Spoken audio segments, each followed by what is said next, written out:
of each cluster, I mean, of each component. Yeah, it's in the Constitution. Of each entity, rather, do you understand? Well, more or less. I mean, I can't give you chapter and verse, but I check the Constitution regularly to see what they're supposed to be doing. Do you understand the work of the NPA? I do, yes. Do you understand the work of the police?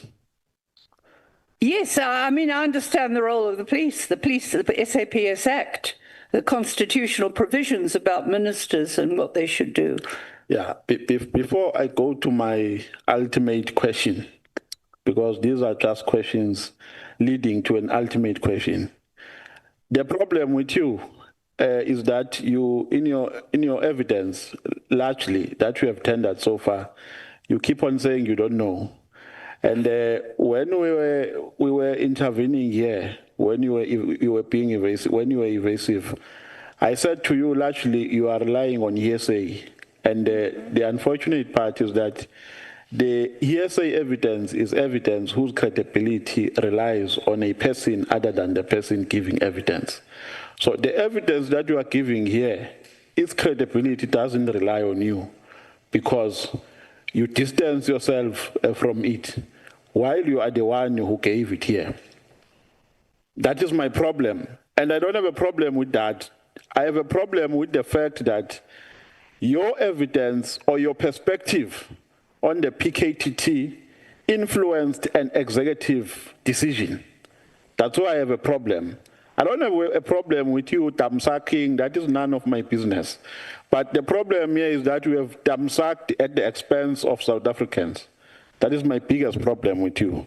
Now, if you say you understand the role of the NPA versus the role of the SAPS, why would you blame the police for bail applications and for the withdrawal of cases? How do they feature? I've made it perfectly clear that the decision is with the NPA and that we have a problem with the NPA because I have worked with prosecutors from the 90s. I know what they're supposed to do, and I know that we have a problem with prosecutors themselves, especially the one, how come that we had things going well with good prosecutors in the province, both at Cleveland's, even with the Magaka case, until they were removed, and we get a man who's against whom there are very serious complaints being made in Gauteng. Is it just a coincidence? Right. So I've said it informally. We have more of a problem with the NPA than we do with the police because they're supposed to be the people that are saying, go back and get more evidence. We saw this, if I could give a very brief example. And this is something I know so well, day in, day out. When the carnage started in Cleveland's hostel in Durban, it was all about the councillor. And the minute people said you're not delivering, they started killing the people. Yeah, no. Doc, for the sake of my time, I think I have to cut you. Quickly. No, Doc. We're sharing time, remember, here. Yeah. So you have to do justice to my time as well. That the prosecutors are a problem in many areas. Yeah. Do you know how the PKTT was designed? I know it was designed. It was designed to be headed by the national deputy. No. Do you know which role players or professionals who were part of the PKTT or entities from the Justice Cluster? They were supposed to be. You see, there's an ideal and there's a real. They were supposed to be interministerial. Supposed to be.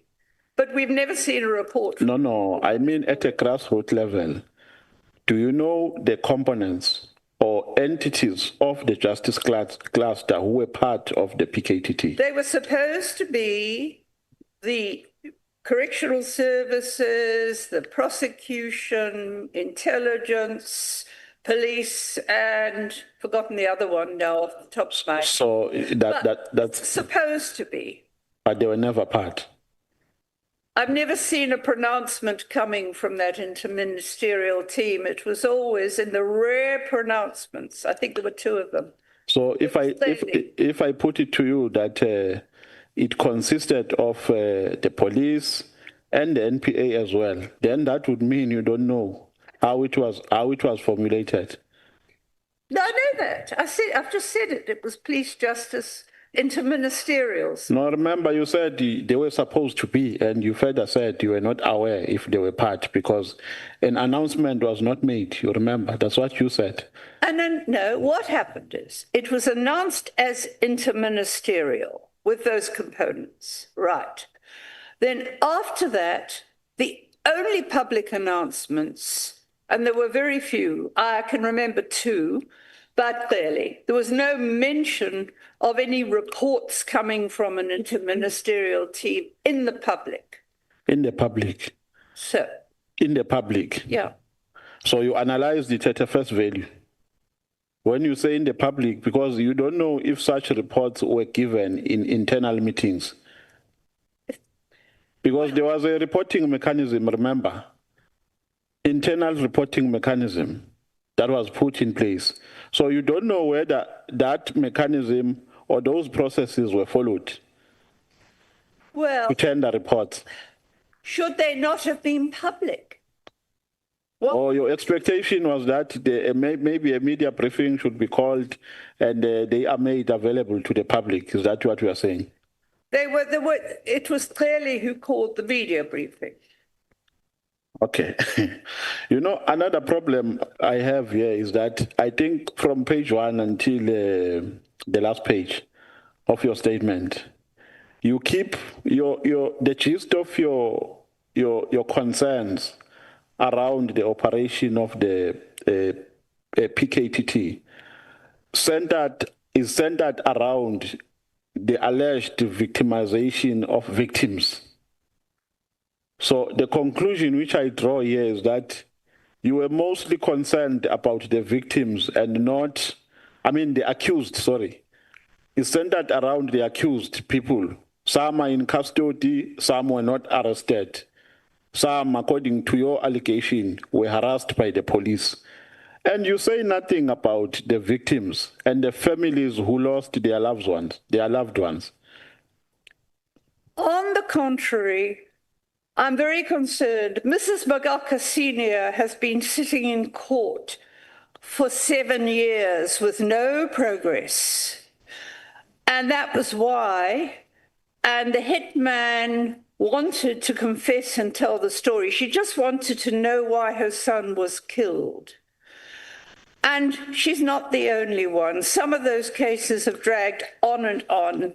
And why are we not saying, but how many more people? The biggest problem I have in what I do is getting justice for people. It's almost impossible.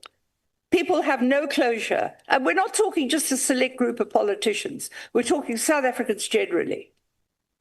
So it's part of the problem, and there is this deliberate delaying tactic. Okay, somewhere in your statement you are saying political killings in 2016 were mostly precipitated by internal ANC political dynamics. And they were mostly triggered by Zuma versus Ramaphosa faction. Who told you that? People in the ANC. I was even given a copy of a hit list at one stage. No, because fortunately I was a member of the ANC at that time. I think in my region, for instance, and my region was one of the hotspot areas in KZN. Which one was that? Herikwala region. Oh, yes. Yes. I think we lost about four or five comrades. Yeah. And what you are saying does not feature in the reasons for political killings at that time. It doesn't feature anywhere. There was no Zuma and Ramaphosa faction which led to to these political killings. People were just fighting for power in a regional jurisdiction. So where do you get this from? I've got a problem really, because seemingly here you are giving us unscientific perspectives. And the problem with these perspectives of yours, or perspectives of yours, is that they influenced an executive decision. And you come here, you tell us, I don't know, and you are thumb-sucking. Thumb-sucking. You never engaged in any scientific process. You were not an ANC member, you were not in the leadership, you never did any inquiry. Oh, I did. In the ANC to establish the reasons for these political killings. I did speak to people in the ANC, and I mean, we picked up a lot about the conflict over what was happening, even in Cleveland's hostel, and in different places. So, I mean, it matters not at all. It's a minor detail about the politics of all this. The deaths are the deaths, whether they're Ramaphosa, whether they're Zuma, whether they're any other supporter. It's not a major thing in the disbandment of the task team. I'm saying that when the task team was disbanded, there was already a conviction for one of those pre-election deaths, and there were other investigations. Yeah, but I'm saying to you, Doc, you are wrong to say that the political killings in KZN around 2016 were precipitated by the prevalence of the Zuma and Ramaphosa factions, respectively, in the province. You are wrong. That is unscientific. Well, are you able to be objective if you're a member? I told you, I just gave you a scenario of my region. I told you that in my region, none of what you are saying transpired. In my region, 5 comrades died. It's all known, it's there in the public domain that, for instance, the prominent murder of Cindy Zomakaka was as a result of corruption allegations, really. So there was no Zuma and Ramaphosa factionalism there. That was after the elections, the death of Magaka. No, but I'm saying, what you are saying is unscientific. Where did it happen? Who belonged to a Zuma faction who was killed? Or who belonged to a Ramaphosa faction who was killed? Joe Dlamini, who was in the Ramaphosa faction, who was the top of the hit list, who got killed. You want to write it down? Who? He was called Joe Dlamini. He was a traffic officer. I think he was Joe Dlamini. It's in that article. He was Joe Dlamini from which region? Pietermaritzburg. Pietermaritzburg. Yeah. From which branch? Oh gosh, as if I can remember that now. He was on the hit list. He was #1 on the hit list, and there was a conviction. He was #1 of? On the hit list that was going around at the time before the election. Were the perpetrators arrested? Yes, by the provincial team. Were they sentenced? Yes. Under which charge? Murder. Under murder. Yeah. Were the reasons were they established for that murder? Were reasons established? I haven't looked. Look, I know there was a conviction. I only used that to illustrate the fact that the provincial team was doing convictions. He was murdered. He was a politician. Right. Yeah, but, I'm not. I think we're off the topic here. I'm not saying one other faction is involved. Doctor, yeah. What the honourable member wants to ask you is, after the conviction was made, did you get hold of the judgment? No, because it was in progress at the time I wrote. I got that information from sources within the ANC, including one man whose name was, or at least one that was on the hit list. But there are grounds on which the presiding officer arrives at the conclusion, at the conviction.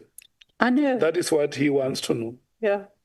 No, it didn't concern me afterwards. I was only looking at who got convicted and who didn't want. And I agree with you, because it's exactly what happened in the Ntuli case that they boast about. Yeah, let's allow the honourable member to proceed with his line of questioning. Yeah, you are also saying, Doc, in your statement that the establishment of the PKTT was unnecessary, in that and that is your reason. I'm quoting you verbatim.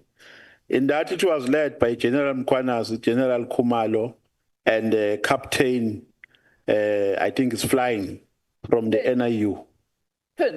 So is that your only reason?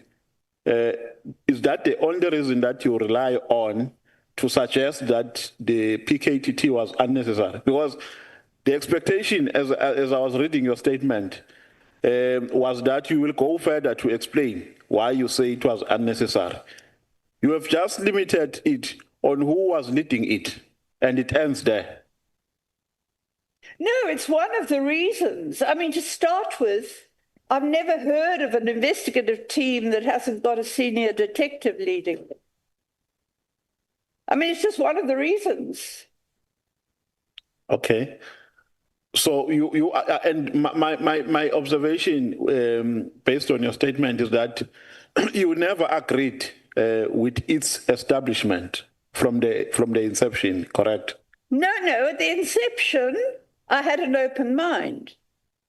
It was a couple of years later when I saw very little. No, but why are you saying? Because you are saying in your statement, the provincial team that was there before the PKTT was more efficient and effective. That's what you are saying in your statement. Yes. So that means if your belief is that it was more efficient and effective, then there was no need for the establishment of this one.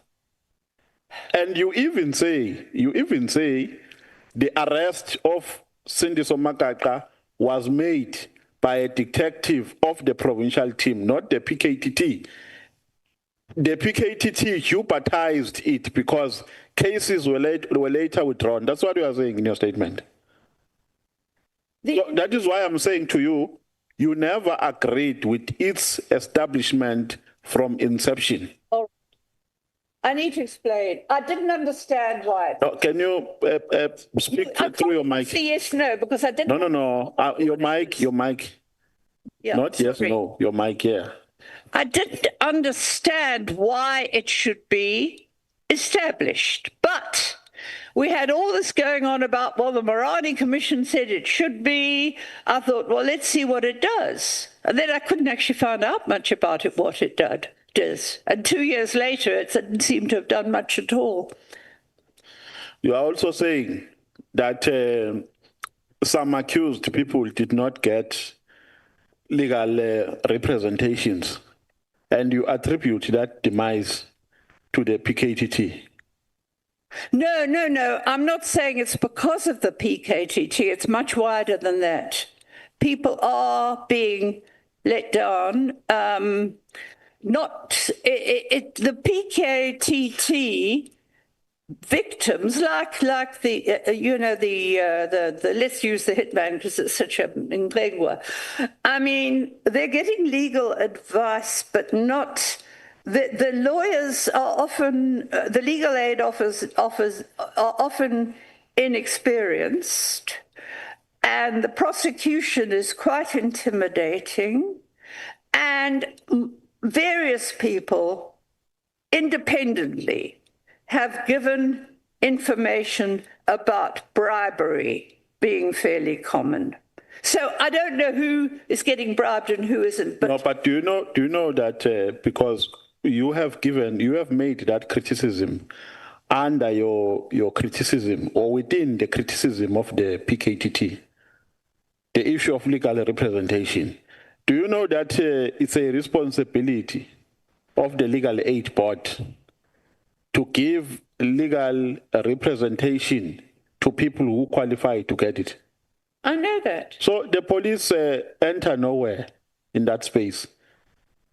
If people who deserve to get free legal representation through legal aid don't get it, then a blame can be attributed to the legal aid, not to the PKTT. I didn't blame the PKTT for it. These victims are like other victims. You know, if I say to them, but did you ask your lawyer to do this? I asked him and he didn't do it. Or what is your lawyer? Well, the lawyer doesn't listen to me. Now, these are You know, this is a comment generally I'm talking about. And because of the PKTT having this prosecutor that is widely accused of bringing cases that are fabricated, if that's the case, then people suffer even more if they haven't got a very smart lawyer. I mean, in the case of Dlamini, his co-accused, I kept saying to him, but look, if you think this magistrate is partisan, you can actually apply, you know, if you can give evidence if you can talk about that, you can apply for a change of magistrate. He said, I asked my lawyer to do it, and he didn't do it. Then along comes an advocate for the co-accused, and he's quite sharp. And when the judgment finally happens, he checks the judgment, and he finds that it's fabricated evidence of the judgment, non-existent case law. So when he goes back to court... Yeah, no. I think, so what I'm saying is he had a good lawyer that picked it up. Okay. Now my last question. You are saying, the PKTT is grossly irregular. What do you mean? And based on which law are you saying it's grossly irregular? Okay. It doesn't have any permanent senior leadership in detective service. So that is your reason? I have a list of people who... No. Please, because I'm running out of time. Doc, please. In terms of which law, do you have any law which supports your argument that it is grossly irregular? In terms of which law? If there's no law, it's okay. Say, I can't cite any law. I will leave it there. I won't pursue it further. There's no law that talks about... Okay. No, thank you very much. I think I've run out of time. Thank you very much. Honorable Kosana can come in. Thank you so much, Honorable Nombalo. Jali, your time starts now. Thank you, Chair. Doc, can you please, when you respond, use your mic, please? Right. Thank you. Chair, I'm going to start by asking Dr. Dihas, before we go anywhere, on what legal authority do you believe you can involve yourself so intimately in such operation? I'm a human rights defender, which is an internationally recognized status of acting to protect people from harm. It is that status. Don't come to me now with this thing about locus standi, because even the Constitution, if I recall correctly, allows somebody who's not a lawyer to appeal on behalf of someone, you know, to ask for example, for example, what I've done often is that I've actually asked for a review of a decision not to prosecute, and I've gone to the national prosecutor. And I can do that. Thank you. I just want answers. Yeah. I know you're a doctor and a professor, so it's easy to, lecturing someone. But here I need answers. Yeah, thank you. Thank you. Yeah. Because we are not SAPS. We are not IPD. We are not IGI. We are not a sworn officer. Am I right? I'm not, but I mean, don't you understand that when the police force has been as badly corrupted as ours has, and we're still fortunate to have a lot of good police at all levels, because the evidence is there, even in media reports about the nepotism and the people suddenly being brigadiers and they've never been in the police. So don't lecture me about that, because the problem is that you need oversight of the police. You can't rely on the police to tell you the truth if you're criticizing the police. Yeah, but Doc, you are contradicting yourself. You said earlier, yourself now, you say you cannot rely on the police. But you gave us a statement, in your statements here. Wait, Doc. You said that you've been given information by some police who, according to you, are credible. Yes. Now you can't say to me, we don't have a police. They are not credible now. We are changing your own statement. No, I'm not. No, you are saying now to us, to the committee, no, not me, that we don't have a credible police men and women. But the people who gave you this information are police, am I right? Have I not just said we are lucky to still have credible police? We're talking now general police management since 2019 has been getting more and more problems. Thank you. Right.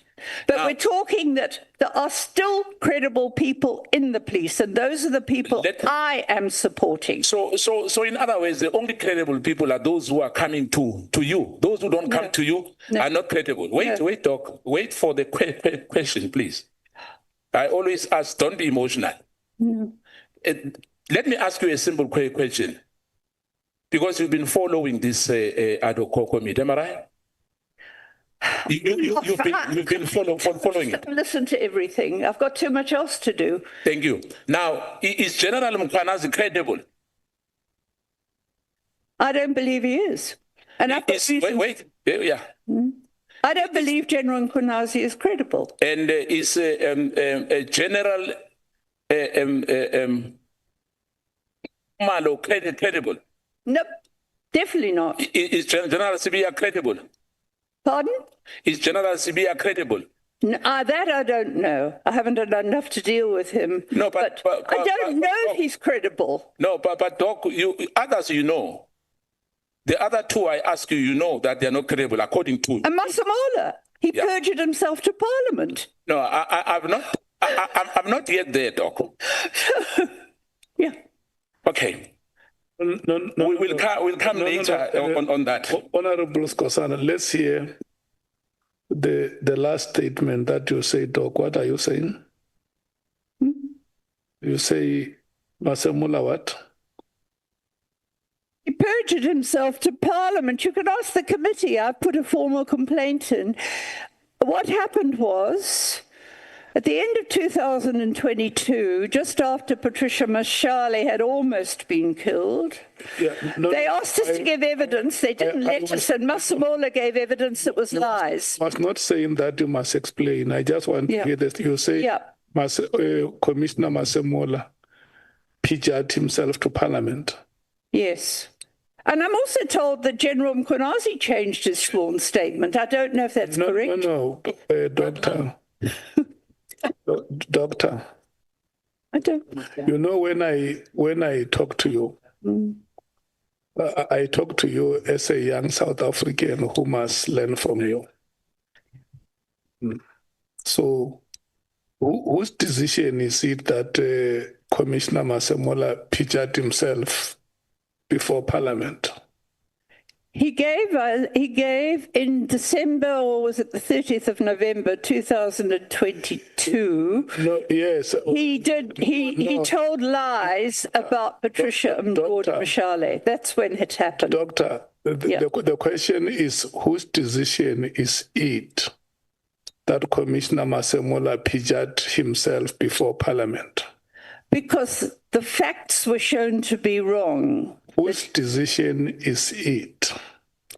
Various people, starting with the decision was for an interrogation by Parliament to see if it was correct. This ad hoc committee is still conducting investigations. Okay. It has not concluded its business.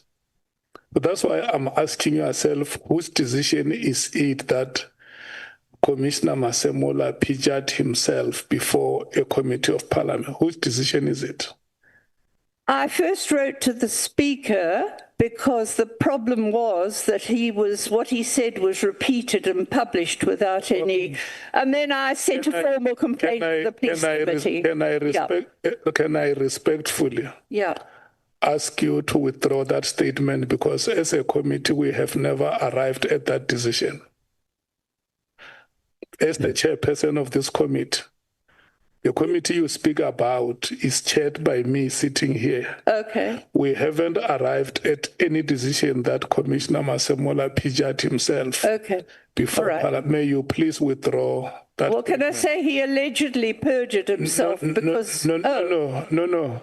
No. Dr. De Haas, there is no Not at other all. way to say it. There is only one way. All right. The one way is the one that I'm saying to say. You can withdraw it. I'm fine with that. May you respectfully Yes. say I withdraw the statement Yes. because the committee has not arrived at that Please, decision. please do that. Yes. I would appreciate it. Can And you do that? please do it. Yeah. I want to hear you saying that I withdraw. I withdraw that because the committee is not dealing with it and has, as far as I know, not Yeah. dealing with it. I answered a question. Yes. May you say I withdraw the statement I made about Commissioner Masemola. I withdraw the statement I made about Commissioner Masemola. Thank you so much, Jali. May you proceed. Thank you, Chair. You know, it's only 3 questions in 10 minutes. It's disappointing, but be that as it may, can you please explain, Doc, because you are a private individual, how did you come to a position to position yourself as an oversight mechanism over detectives, prosecutors, and intelligence structures? It's part of my position as a human rights defender to help people who are at risk and who are being harassed, persecuted for what they, and apparently, I mean, you know, let me just say I'm quite astonished because I don't know, I reported 4 years ago to Parliament that General Khumalo's members were seizing phones without a court order. Now, I would have thought that Parliament would have said, but hang on a sec, let's just check this out and see if it's really happening. Chair, I sit in the police portfolio committee we are talking about. I sit in that committee for your information, Doc. In paragraph 2, you base your assertions on official you spoke to, which you don't want to give us names as we speak. And I'm not sure who authorized them. And how do you come to a conclusion that what they gave you, because there's no OD here, you don't know the other side of the story. In my view, I'll be honest and frank to you. Your hate towards General Khumalo. I don't hate it. No, wait, Doc. Wait, Doc. Because your statement here before us, like many others, like Sibia who came here to say what General Mkhwanazi was talking about is a dream. But we know now, the country as well knows today that his bravery. We are not taking sides. Remember, we are still probing here. You are giving us, what you gave us here are allegations as well. Do you agree with that? Please don't explain. Do you agree that what you are telling us, like any other witness, are still allegations before us? Look, when you speak to somebody that you know very well, and somebody who's always been very honest, and the phones have gone, and when the phones come back, one is damaged, the person knows the law, all they had to do was come back and say, well, here's the order. And they didn't. Doc, are you sure that those phones were damaged by the police? Are you sure of that? Am I sure? Sorry? Are you sure that those gadgets you are talking about were damaged by the police? One was, apparently. The owner told me that. The phone was damaged when he got it. So I'm not supposed to believe people that I know very well that have always told the truth. Doc, you say you know these people very well. Mm-hmm. That's you who are telling us that. Must we believe you that you know them very, very well? Are those your informants? No, this is Tabisa Zulu. No. I'm saying, are those your informants? Because you know them very well. I've told you that the informers that I won't mention names of are police members. So why should this committee rely on hearsay obtained throughout irregular means? Because what you are telling us, the police can go as well. They know where to go. There's IPIT. The police can, sorry, what did you say about the police can also do this? I said to you, why should this committee rely on a hearsay obtained through irregular means? What do you mean irregular means? If somebody, I've made an affidavit about it, about what I was told, what I asked Khumalo, what I asked Mkhwanazi. If I don't get feedback from them, how can I prove whether it's true or false? I expected Parliament to question them or to get it investigated. Okay, let's go to, because I know I'm not going to win on this one. But the fact remains that the statement which you gave us is allegation, is not facts, until we finish this probe. Now I'm going to go to your political narratives vis-a-vis evidence. In paragraph 4, you claim that there was an obvious attempt by certain ANC factions to secure municipal control. Who told you that? Oh, gosh, we were hearing it all over the place, including in eThekwini especially, where there was sorry, Chair. reported in the media. Chair, through you, Chair. Let me repeat my question again. In paragraph 4, you claim that there was an obvious attempt by certain ANC faction to secure municipal control. My question is, who told you that? People, or unless you are an intelligent analyst. Well, it was almost common knowledge, and certainly people in the ANC told me that. Well, this one supports this one supports that one supports this one. And we were looking at the councillors in the eThekwini particularly. You had no access to classified briefings, am I right? No. I don't personally have any access to anything classified. I think there's too much classification. We've got to get oversight going. So what gives you the certainty to declare political motives? Sorry, what classification are you talking about? What gives you the certainty to declare political motives? What I am reporting is what ANC people were telling me at the time, and they can contest it.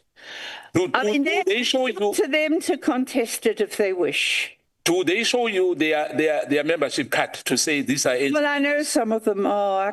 I have a pretty good network. Yeah, but some, no, not all of them. And we had more or less a good idea of what was going on in the areas at Glebelands around there. But I mean, this is all past history. It's got nothing to do with the task team. No, listen. We are talking about the killings here. All these questions here. I'm sucking anywhere outside the terms of reference which we have. Yes. Thank you. Why do you freely attribute to political motives killings, but later on paragraph 17.3, criticize us for defining political killings? Is that not the contradiction? Sorry, 17? Paragraph 17.3. I'm sorry. It's this one. Like the reconstruction of PKT structures. 17.3.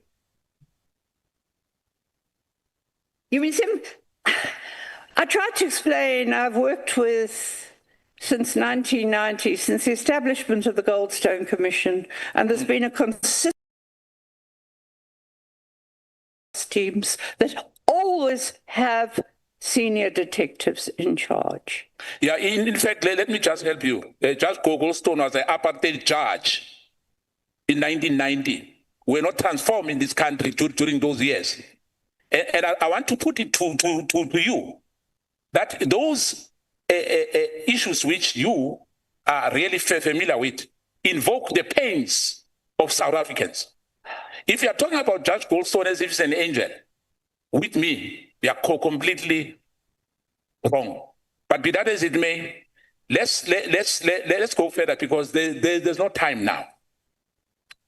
In paragraph 7, you allege that Minister Cele went behind their backs That's Wait, what who- police told me, yeah. and yeah. Were you present, or is it hearsay as well? Were? Were you present, or is it a I hearsay? said this was what they were saying. I didn't say I was present. So you agree with me that almost what you gave us on your statement is hearsay. No, It's hearsay. no, it's not. I know a lot of this to be as factual as can be. I mean, tell me, have any of you asked whether it's true that Mkhwanazi went and stopped the arrest of a human trafficker on the instructions of Clearly? This is a police note. Has anyone asked that? Because I don't know if it's true. Let's not off-ramp talk. Intelligence claim without verification is false. Look, that's a whole subject in itself. I just want to say one thing in my own defense. Do you know, in the middle of the 80s, when this violence broke out, I quoted a line from Bob Dylan's song. Yeah, wait. Death will it take till we know how many people have died. Look, and that was I was blaming the white government. Look at the people who are dying now. And a black government, and nobody cares about them, but they care about politicians dying. I mean, this is what bugs me. I'm dealing with poor people getting killed, no justice. Let me tell you, Doc. No one does anything. Money spent on the task team. Dr. De Haas. Yeah. If you want to, I think we Dr. De Haas. Yeah. Dr. De Haas. Honorable Skhosana is a young South African.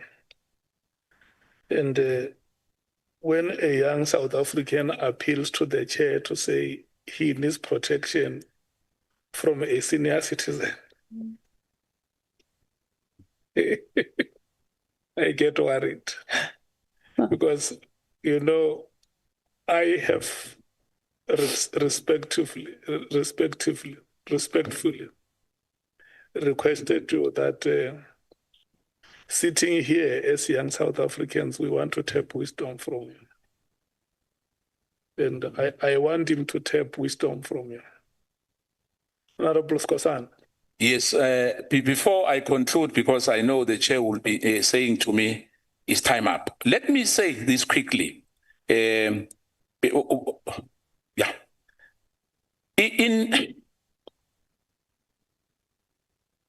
In paragraph 30 to 32, you present extremely a serious intelligence allegation.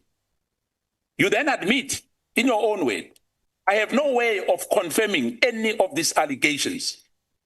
If you cannot confirm them yourself, why are you presenting them as evidence to Parliament? No. Did you at any point verify these claims with intelligence, with the Inspector General of Intelligence? And what statutory authority do you have to receive crime intelligence information? Your contradiction about sense of Mkhunu leaves much to be desired. Can you respond on that before I give you my last question? All I can say is I wanted to make it clear I was asked what I knew about intelligence.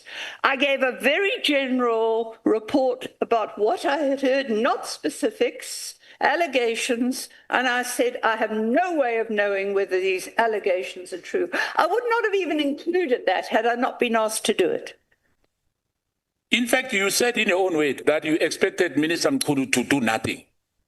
But there's a claim that you wrote a letter to Minister Mkhunu to disband PKTT. Am I right? Yes, I think that's not disputed. It's there.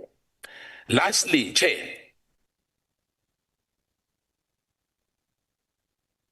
Dr. De Haas, much of your affidavit is, if you will remember, I just want you to remember, and when you respond on me, please be factual, because and confirm whether what I'm going to put to you, is it in your own weight, or am I right?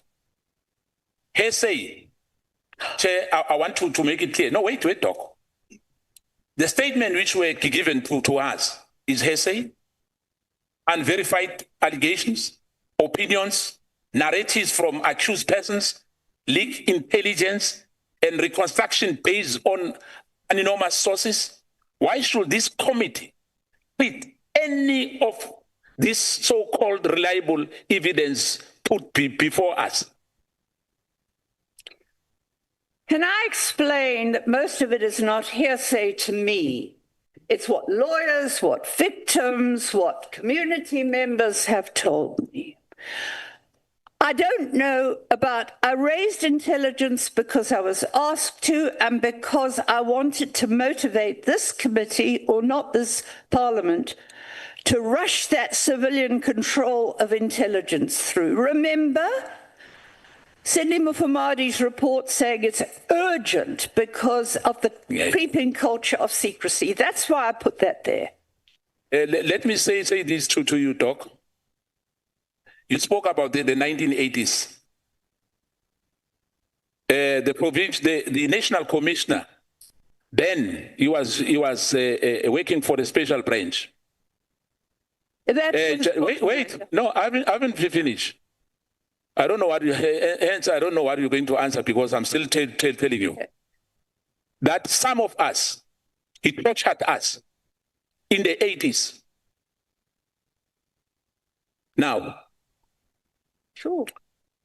I want to put it to you, Doc, that your statements as well, as I said when we started, some of the journalists, not all of them, I gave names times ago. You know, Karen Morgan, Anden Passon. You know them. You know, you operate like them. Well, Marian Tam and others. You know, you sensationalize this. And unfortunately, Minister Senzo Mkhunu as well listen to you. But you can't direct Parliament to do what you want. We need facts here. No, not some side. We don't need essays here. Yeah. But anyway, thank you, Doc, and thank you, Chair, for your time. Honorable Skhosana, thank you so much. Honorable Nomvalo, your hand was up. Yes, it was up for a follow-up question, Chair. I just wanted to ask from Dr. Meridias. Doc, do you know what hearsay is? Very well. Because you seem to have a particular understanding of what it means. I've tried to explain. And please don't be too long. To me, and gives me very detailed evidence. It's not hearsay. It's direct. No. Wait, Mary. To you, it's hearsay. Doc, when we say hearsay, we mean to us, because we are presenting what you know to us. You are not presenting to yourself. I said to you, I gave you a legal definition of what hearsay evidence is. That hearsay is an information whose credibility relies on the other person, other than the person who is giving that information. So here, you are giving an information, and the credibility of the information you are giving doesn't rely on you, because you are saying, I was told. So it means it relies on the person who told you. That is why we are saying it's hearsay. Had those people who told you, who are invisible to us, written statements, had they wrote statement under oath for you to attach them to your statements, we will be speaking a different language. So it's people of Mkosi who told you Mkosi, and you come and present it here as facts. That is what we are saying. So the credibility of what you are telling us does not rely on you. It relies on the people who told you. And it's hearsay to us. Do you agree with that? I agree. And this is why I have been writing to Parliament and asked them to hold people to account. If there's an allegation that people are seizing phones without a court order, have you brought them in? Have you got a copy of the order? That's the only way you'll ever verify it. Yeah. No. I just wanted us to have a common understanding on the meaning of hearsay. She confirmed. Then we leave it there. So you agree with me? She confirmed, Honorable Nomva. Thank you. Can I check this with you? Did I hear you call him Mary? No, I later changed. I said, Did I hear you? I later changed. I said, doc. Yeah, just say to her that because sometimes in the conversation, we have to throw word after word. I unfortunately called you Mary when I was not supposed to have done so. But I corrected it, Chair, and she did not raise any discomfort. I corrected it immediately. I realized that I made a mistake. I heard it from where I'm sitting. That is why. And it was corrected. It means the only part you missed is a correction, because I corrected. No, because I know you to always be a person of good intentions. Exactly. That is why she must not live here with a wrong impression about you. No, but it was corrected, Doc. Thank you so much. Yeah, it was corrected. Chief Whip. Yeah, no, thanks, Chair. Good afternoon, Dr. De Haas. I just want to make a follow-up on the flowing from what we have just agreed. I take it that you are conceding to the explanation of the meaning of hearsays as provided for by Honorable Nomvalo. Can I ascertain if you are agreeing with his explanation? Well, technically, perhaps, but I mean, can I explain? If I get somebody telling me something and I can verify it from somebody else, as with some of what's in these letters, I am leaving it to somebody else to interrogate it further. That's why I report to the police. That's why I report to Parliament. I'm asking them to take what I'm giving them to verify it. Okay. So therefore, in that context, should we therefore conclude that all your unverified allegations are not the basis upon which we can depend on as we prepare our report as a committee?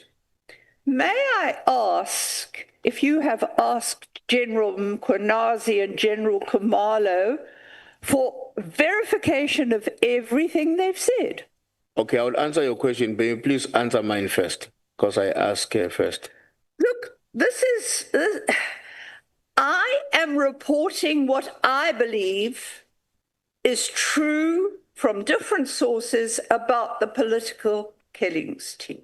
That's not an answer to If you say it's hearsay, well, that's your opinion. To me, it's not. To me, it's empirical, factual information. Okay, let me explain. I thought we are logical people. And so, because we are logical people, we are following a particular rationality in our conversation.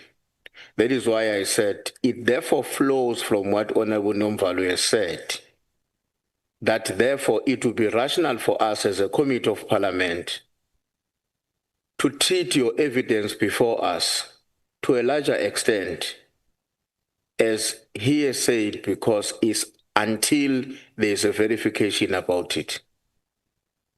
Well, as long as you treat everybody else's evidence in the same way, I wouldn't have a problem. So if... Yeah, no, I hear you. Dr. De Haas, I'm listening to your responses to Honorable Nomvalo and Honorable Ntuli. And you are saying these matters came to my attention. That's what you are saying. Yes. And I'm considering the information that I have gathered in serious light. And in several occasions, I would have written to Parliament or I would have written to authorities for them maybe to investigate these matters further. That's what you are saying. Yes. And then when they have investigated, you expect them to either report back, even if they don't report back to you, but just to report back to the people they represent in government. Is that what you are saying? Yes, more or less. It's you like a court who assess. Yeah.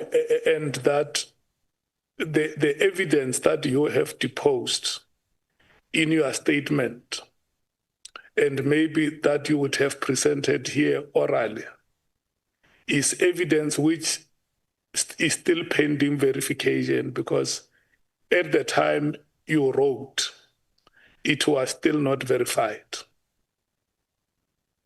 No, because I had no way of verifying it, did I? Unless the cases are in court. No, I'm not. Yeah. Look, on your part. On my part. On your part, you might have consulted one or two people and they corroborated. But on the part of the authorities, let's say the police commissioner, the minister, or the chairperson of a portfolio committee in parliament, or a speaker of parliament, have not returned back to you to say, the information that you gave us, we investigated it, and now we are satisfied that it holds true. No, nothing like that has happened. That's why I was very glad that there were to be investigations. When, I mean, again, regretfully, I shall not name the commission. So when you heard that there is going to be an ad hoc committee to investigate, you got excited. Well, I was very pleased that Parliament was sitting up and paying attention to what was a serious matter, because that is what the Chief Whip wants to know from you, that some of the information here, by your own evidence, still have to be verified. Well, of course, I mean, until cases, the verification in criminal matters is done by a court to the best of its ability, and then it gets contested. I mean, there was one case the task team got convictions for. It had to go all the way to the Concourt before Concourt threw it out because of procedural irregularity. So it's a long process verifying, isn't it? Yes, because remember the cases that you make reference to here, most of them are, in fact, not most of them, all of them are cases of murder. So yeah, these are very, very complex investigations. And some of the allegations that you make, they go beyond superficial statements. They have to be intensively investigated, and some even scientifically. So you are saying before this committee that some of the information deposed here still has to be verified. Well, if the cases are in court, I mean, the court will assess in due course, and maybe there'll be an appeal, and you know how it goes. And that most of the information that you have, you got it from people who are working in the police services. There are medical certificates about abuse. Yes. Yeah. And some information you might have got from community members. Yes. And those, quite a lot. And those are the people that you have said here, for ethical reasons, you may not mention their names. Yes. Those are your sources. Yeah. And that the members, Honorable Nomvalo and Honorable Ntuli, when they say there is evidence that you presented here, which is hearsay, it is not hearsay to you in this context, because people might have confided with you and even shown you some material evidence. That is why, from your point, you may argue that is not hearsay. But here, before this committee, because that confidential information is not brought forth, it becomes hearsay. Do you agree? Well, like the other evidence that hasn't been corroborated, I guess any of the evidence that's not watered, surely, am I right to say? Listen to what I'm saying. To you as a researcher, the information has been corroborated, because people might have shown you material evidence on which you can rely.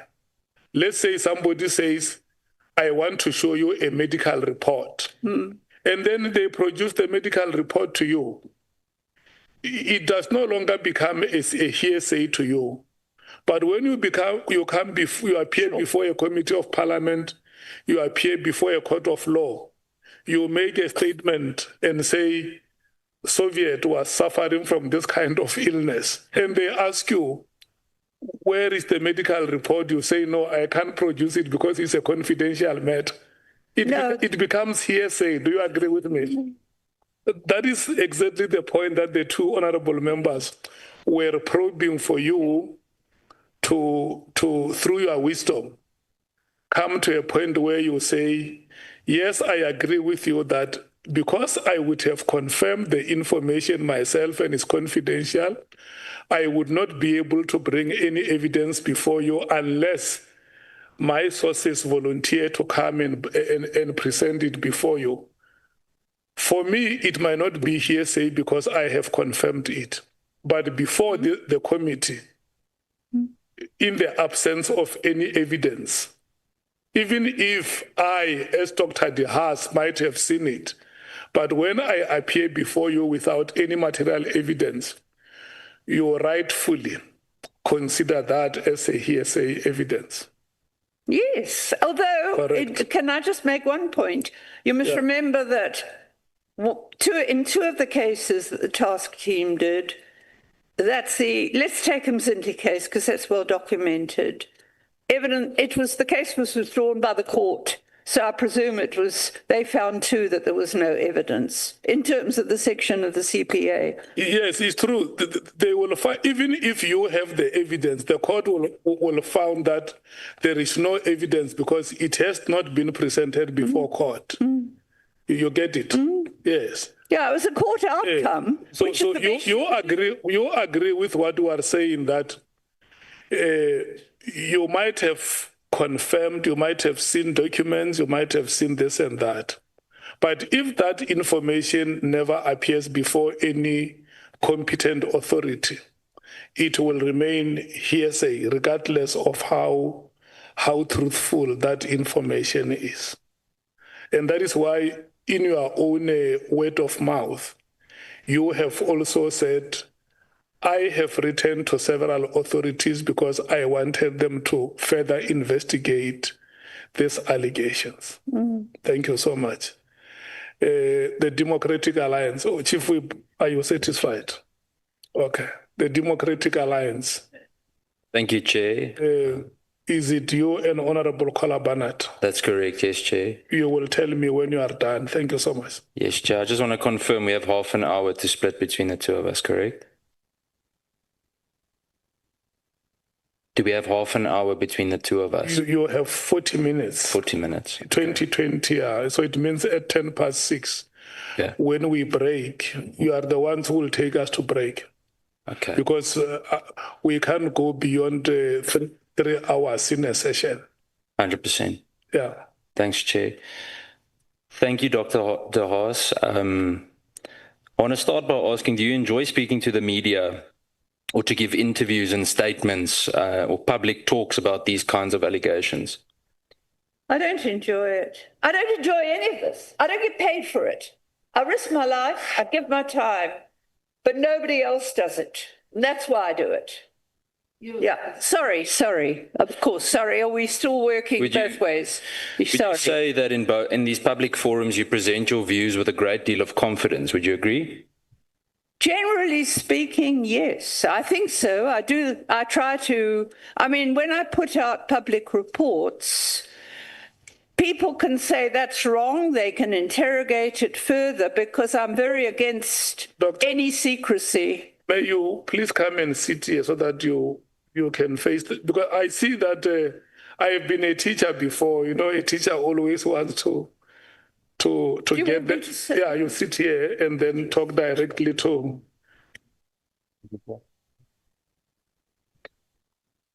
Okay.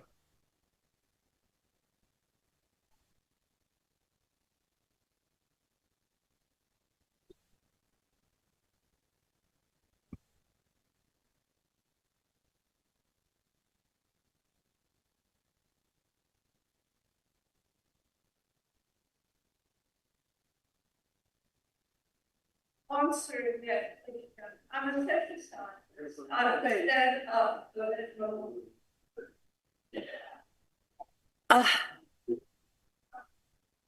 I've got quite a loud voice anyway. Oh gosh. Just Where do you want to go? the chair to go up a bit. Yeah. Thanks. So you can sit down. That's it. I understand how society works and how power structures work, and how in a democracy we need maximum freedom of information, and we need bureaucracies that aren't patronage networks, and we don't have them. They're a counter to governance to balance the power in society. So I start with that context, and then I try to do my best to see what's happening in the police, where the abuses are, and I try to be, I'm asked for comment, and I don't much like it. It can be quite a nuisance, especially television. I hate it. And at the same time, I do want to convey information publicly, because the public can then run with it, find out for itself, do things, including political parties. I started back in the 80s by complaining to a political party to ask them to do something. Okay. Thank you, Doctor. So by what we've heard today, the allegations that you made are not based on your own direct or personal knowledge, are they? Well, personal knowledge in terms of what people have told me. No, but what you've experienced. Some of it I've experienced on the other end of my phone with people. No, but you've physically experienced. Well, it depends what you mean with physically experienced. I'm saying that it's not gossip. It's not gossip, it's fact. Let's put it that way, but I haven't been through what the people I talk to are experiencing. Have allegedly experienced. Well, they tell me are experiencing. Of course, it's all alleged until I see sometimes you have the medical evidence in these things, or sometimes people are threatened and they get killed, and that's evidence. Respectfully, Doctor, we don't have the luxury of saying that and just saying we report something for someone else to deal with. I'm going to come to that now in my next few questions, but I want to use an example for you. Were you present in the events that you previously accused General Johan Boysen of? I think it was just before 2018, around there, regarding the Cato Manor Squad. Did you experience any of the things that you accused them of? Well, okay. Let's look at that. I don't know why you're bringing this in. No, it's very relevant. I'll show you now. It's very relevant. I was getting complaints from taxi operators about members of his unit taking kickbacks and working with one faction in the taxis. But did you see evidence of that? Well, there's a person who wanted desperately to give evidence who was working with them. Respectfully, Doctor, did you or did you not see evidence? I've seen the videos of it. No, but did you see evidence, yes or no? Okay. There was one man who was killed by the unit. The police told me what had happened, because the networks, a man who'd witnessed it, and he had no vested interest. He was a white guy, he was horrified. He told me exactly what they'd done. The lawyer himself, a lawyer had also phoned me and said, what was Boysen doing there? Now, I don't know why you're bringing this up. I'll show you now. But that's not, you don't have to question that. I'll show you why. There's a run-up in this because I'm concerned about the lack of evidence. Despite all your public statements, not one of the things you've said so far, you keep on saying you wrote to Parliament. Trust me, I know. I've got an entire folder with letters, but very few case numbers where you made statements with specific cases, with specific evidence, where you were able to literally go and open a docket at a police station. So my questions regarding that, have you ever gone to the police, let's say in the last 5 years, for a formal sworn statement? Yes. Where are they? Why haven't you? No, hang on a sec. Depends what you're asking. No, regarding any of the allegations that you've made in your statement. Similar to with Johan Boysen, let's talk about the statement that you've submitted to us. Have you done anything to lay charges at the police? Now, hang on a sec. This is not quite the same thing. I never opened. I wrote to the organised crime unit. It was not up to me. People I worked with opened cases. not me. I just wrote and asked questions. I did not personally ever, until what happened then was, before the Sunday Times, I think, wrote that article, they were looking at taxi violence, and I put them in touch with taxi members. Right. There was I don't know, you may not have seen this. A taxi driver whose members had all been shot dead got an interdict to stop him being killed. And it was against, clearly as MEC, against Boyson, against the minister. And the evidence was there, torture, this, that. He got the interdict. And a few weeks later, he was shot dead by the very people that he got the interdict against. Now, I mean, I wasn't. Do you know that? Do you have evidence for that? Do you have evidence for that, or is it just hearsay? Well, it's a court finding that it was serious and that there was an interdict. No, but was there evidence that that was the reason for him being shot? Well, it was linked to the taxi conflict in the area. No, but you see, this. What I'm saying, okay. I'm going to come back. Let me give you one case where the evidence is crystal clear. A 16-year-old child. No, but is this relevant to this, to what I've asked you? Well, I'm talking about evidence. I'm saying in some of these cases there's evidence. And this is not about the case. No, but any of the questions I've asked you now, do you have evidence for any of those? What do you mean? The question about what I wrote to the task team about, what I wrote about the task team. So, yeah, let's say for the task team, did you open any cases regarding it? Did you go put down or make any statements or open a docket regarding the task team allegations that you've made? Who could I open it with? With the police, the South African Police Service. Well, when the provincial commissioner is helping to run the task team, what's the use of going to the police to open a case when these people are already facing cases and it's up to the court to decide? Why should I open a case? Yeah, but that's a very convenient answer because you speak about it publicly and you condemn a whole lot of things, which is your right. But then you need to probably prove why you've condemned certain things. I might even agree with you on certain things. The point is just that you can't just haphazardly say these things in the media as though it is fact when we actually don't know if it is fact. Have you ever submitted any kind of an affidavit to any court or possibly to the MPA or let's say to IDAC regarding any of the allegations that you've made in your statement? Well, as I've explained, I didn't know that IDAC would. I didn't know that I could go to IDAC. I think I have sent it to some judicial bodies and got nowhere to ask, what do I do about this? But you see, what you're saying let's say to IDAC, I can't do much until these cases proceed in court. But when there are common themes about abuse, about acting unlawfully, and when there's no need whatsoever for this team, the only people I can go to are the minister and the parliament to try and take it further. Isn't it a fact that by speaking publicly but not officially, you avoid any legal consequences for your words? No, not at all. I mean, but you said you make it public while you leave it for someone else to verify. So that means I can go on any platform and I can say what I like, and Honourable Ngola or Honourable Matthys, any one of them would need to go and verify it. I do it because I've been doing it for 40 years and I've been proven right, including by charges against hitmen brought on my evidence. But on 2018 with Boyson, you were found to be wrong. High Court overturned it. There was an interdict and the court made it very clear that what you had said was not accurate. I'd said, I didn't make statements against Boyson, I challenged. No, I've got the article in front of me, News 24, I'll send you the link. The next one, you will agree that such a possibility exists.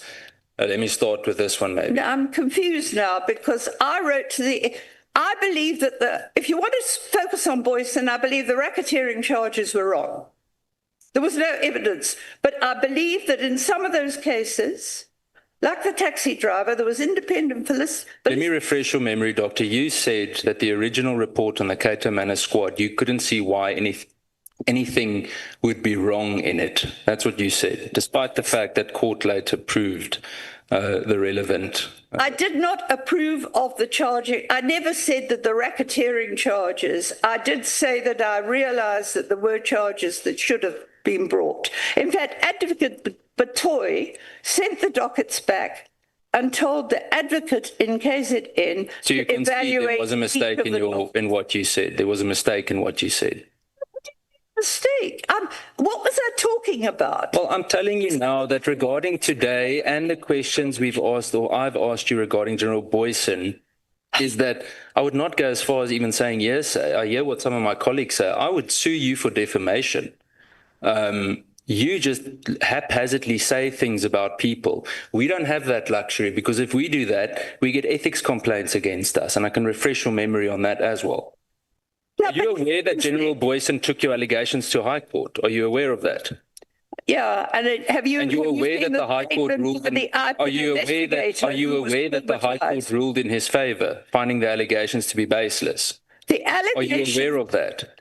They found the allegations against racketeering were based.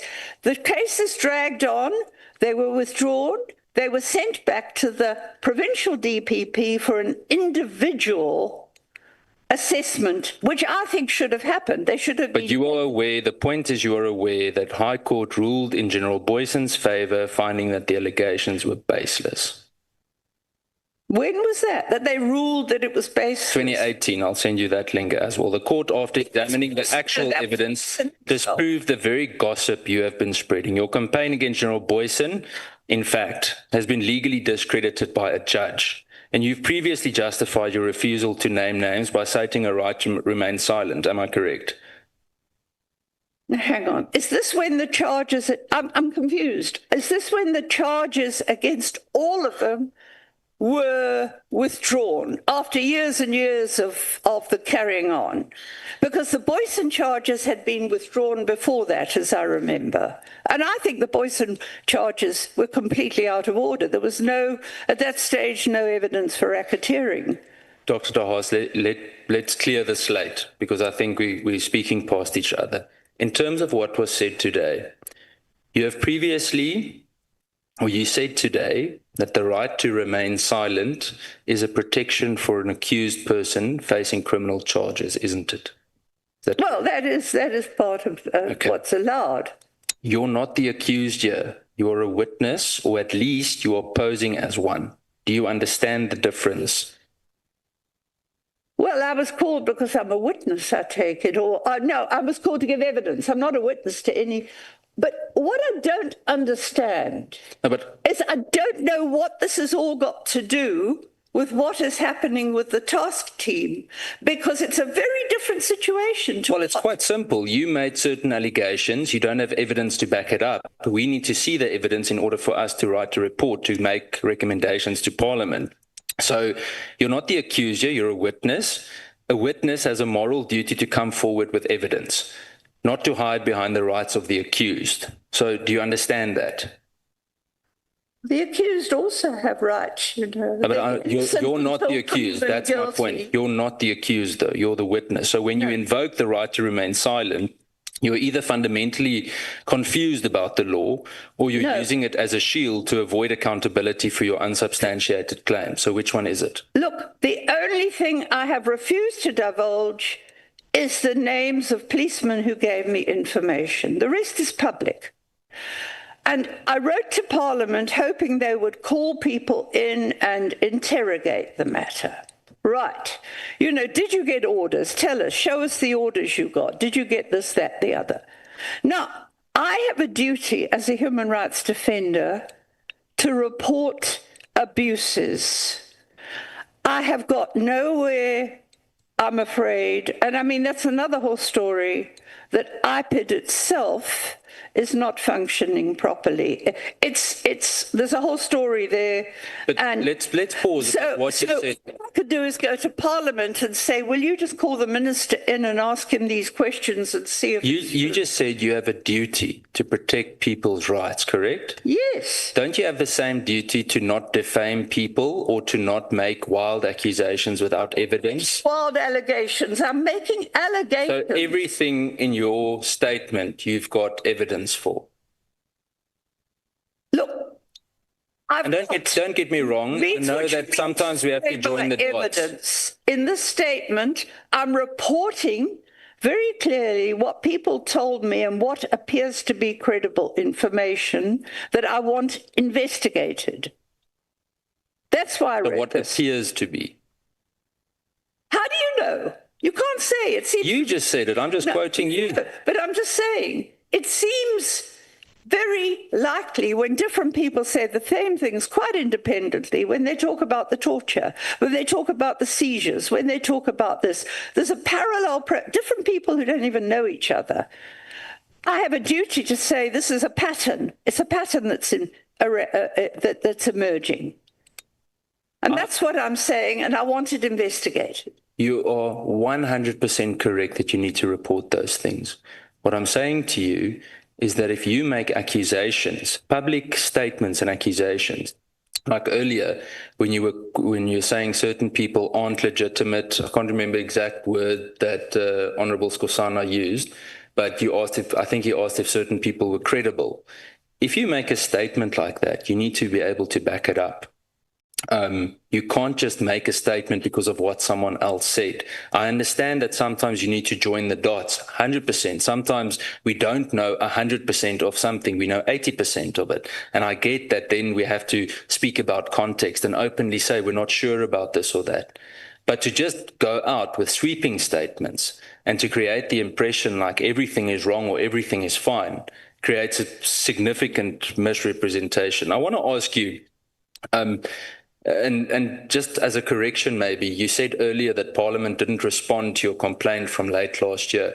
Parliament did. And in fact, Parliament even forwarded your complaints to the Minister of Police, to the National Commissioner as well. So just to let you know, that was done. And the response was sent to you. We did acknowledge receipt. In fact, Babalwa Mbengu was the one that... Acknowledged receipt, but after that I did but more. It mustn't create the impression that Parliament didn't respond. Well, it was a receipt of something. I don't know what you did with it because you didn't tell me. Well, I don't need to, but in January, we had that session about the political killing task team. We had the first round then. It was eventually postponed to another month, but we ended up doing it. So... But I mean, I didn't get any notice of that, so I didn't know that you. But then you can't exactly. Then you can't just make the statement. Before you make the statement and you sign on the dotted line, you need to make sure that it's credible. We can't just make a sweeping statement about what we do and don't do, because it creates a total and utter misperception of our work.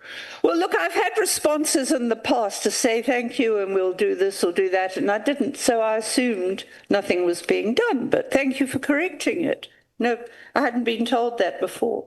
Dr. Haas, I'm going to, in the chair's absence, I want to hand over to the Honourable Kola Barnard.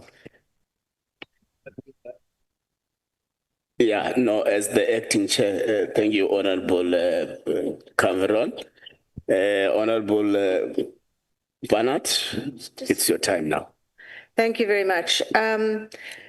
Just to go back, because I was there during the whole business of the looted 45 million, or attempts to loot the 45 million, the notorious 45 million. It seems there were many careers destroyed by that revelation of that 45 million. The then Crime Intelligence Financial Officer, Brigadier Tiani Hlangwane, stopped the money and the purchase of the notorious grabbers, and was immediately facing disciplinary hearing and was eventually dismissed. Robert McBride, as head of the IPID, was very vocal about it, spoke very openly about it in the Police Portfolio Committee, and he was then promptly suspended and had to go to court. The courts cleared him, and the upshot of all of that was he was refused a second term. what confused me was when we were listening to Cedric and Kabinda, who I gather is coming back, that the decision to prevent Robert McBride as the then head of IPID for standing for a second term was taken elsewhere, not in Parliament, before the committee even sat to take the decision, which it seems, and indeed seemed very obvious to me during the meeting, that it was all predetermined. It was a hatchet job of note. In fact, I think I walked out in utter horror at what was going on. And it seemed to me that at that stage, Parliament was just being treated as a rubber stamp organisation. The decision's already taken, there's the rubber stamp, just click it, tick the box, move on. Is this perhaps an example of the political interference that has been so much spoken about of late? I'm sure it was. I'm sure it was because, I mean, my feeling is, and it's not, it's peripheral to what you've said. I mean, I think, and your committee, if I remember rightly, was a good committee. Were you on the committee before Birkman or after, during Birkman? He was a very good chair, yes. And I mean, if you look back, going right back to after Zuma became president, there was a gradual, more and more interference in government institutions by ministers. And I mean, like, for example, yeah. And at that time, it must, I mean, as I said, I can't comment, but I would agree with you that it seems to have been all arranged beforehand, before the, you know, that McBride couldn't come back. But what I do know is that, I mean, an IPID itself became very polarized, very, very polarized. After that, I think it was, I got the most awful letter from them where they were all fighting among themselves. And the other thing was that the person that was appointed to head IPID, I don't think had the competence to do it, because I'd worked with the police reporting officer, which became something else and then IPID from the beginning, and there were always prosecutors or advocates or prosecutors in charge of IPID, and I think this person lacked most of those qualifications. Be that as it may, but I think your point is very important, because I went to the Portfolio Committee in the last Parliament and gave evidence about why there had to be completely independent oversight of IPID. And I drew on a whole range of information from European countries where the ministers don't come near it, or if people have been in the police for a while. I remember saying to Birkman, we've got a head of IPID in KZN who was a police general. How can we have that? We've got policemen who were working in an area that are now in IPID. You've got to have independence. And that's in my submission. And I think the DA also agreed that the legislation that was passed, I think you opposed it. I think the DA opposed it.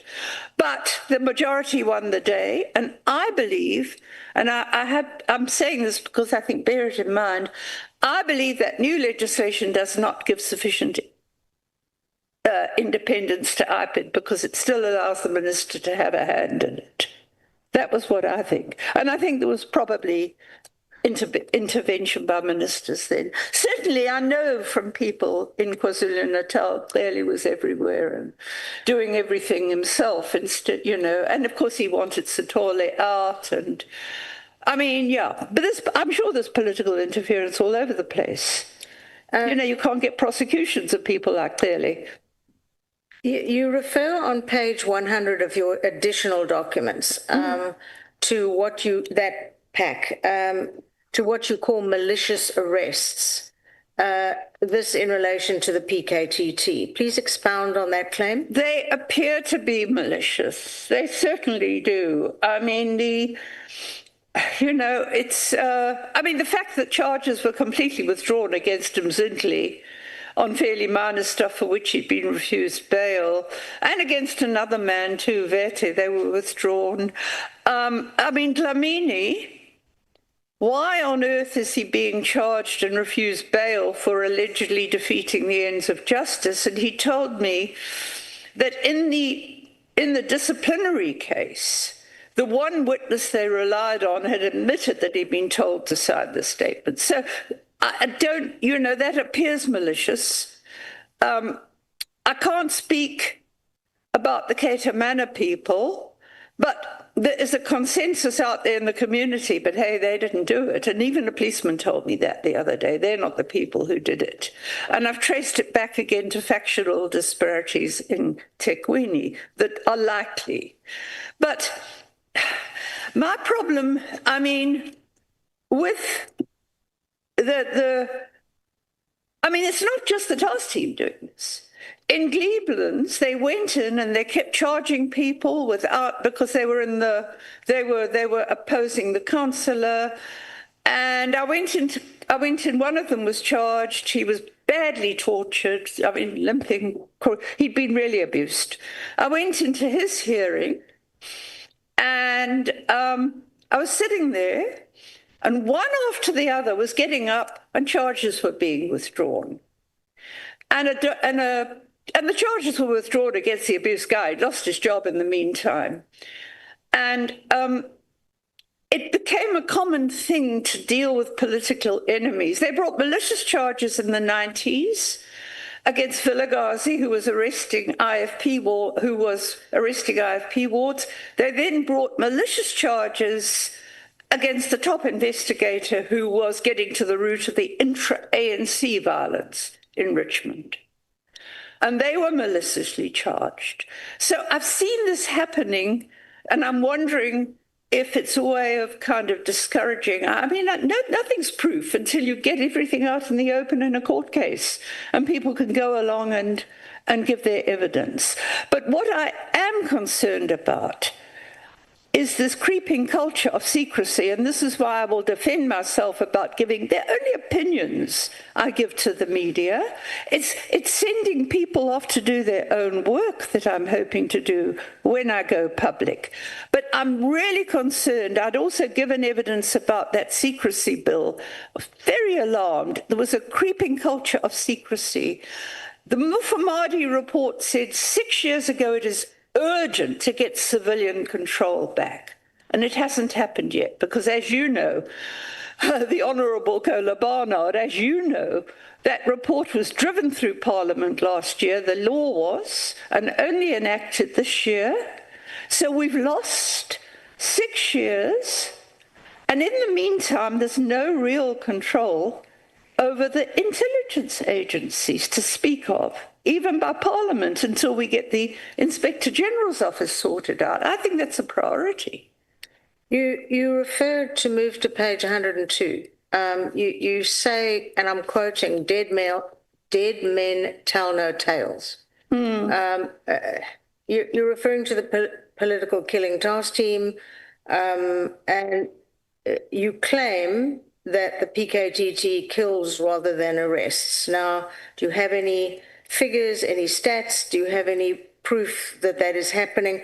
I live in KZN, and I am of the opinion that police killings have increased, but I have no proof. No, look, I don't know if it's linked. The killings that have increased, and these are reported in the media, and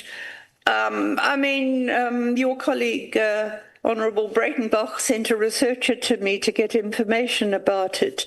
Dozens of killings, no witnesses.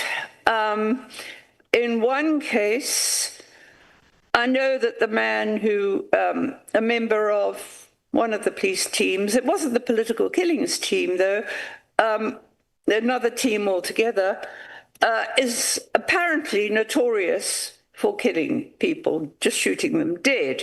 And I also know, because our mortuaries, you'll be hearing a lot more about that, or the Justice Portfolio Committee will. I'm a member of a medical rights group. Our mortuaries in KZN are dysfunctional, starting with when Dlomo was MEC, when he also killed cancer patients with corruption. And that is in a report. It's not my hearsay. Right. Dlomo also sided with criminal employees who went out on strike illegally and did everything, and they lost most of the good pathologists. The equipment doesn't work a lot of the time. To cut a long story short, our medical rights group that's got the former head of law, it's got one of our top pathologists and medical people, sent a report to the Law Commission requesting that the mortuaries be taken away from the Department of Health and put under an independent board. Because we don't know how many of these killings were deliberate and how many not, but we know in one private post-mortem that was done by the very same policeman allegedly killing other people, that the top pathologist said the 4 or 5 deceased could not have posed a threat to the police. But we can't get further. So Parliament is going to be getting more lobbying because we're going back to the Law Commission. They ignored us. We said, we want this taken away. Put on representatives of the police, justice, Department of Home Affairs, health.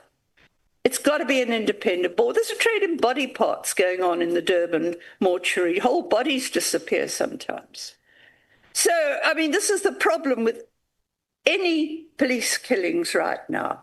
We don't know, but there's been a spate of them. I mean, I think for Glynis's researcher, the Honourable Breitenbach's researcher, I gave her a list of some of the names that I had, or some of the details, but we honestly don't know whether they were justified or not. But I don't know, they're not linked specifically to the political killings task team. It's linked more to the extraordinarily high numbers of people getting killed by in KwaZulu-Natal. Yeah, yeah. Looking at much of what you've written in the reports, it seems you're putting the cost of the political killing task team in juxtaposition to the relatively small number of political killings versus the over 70 daily civilians killed nationally. I don't know what it is in KwaZulu-Natal specifically.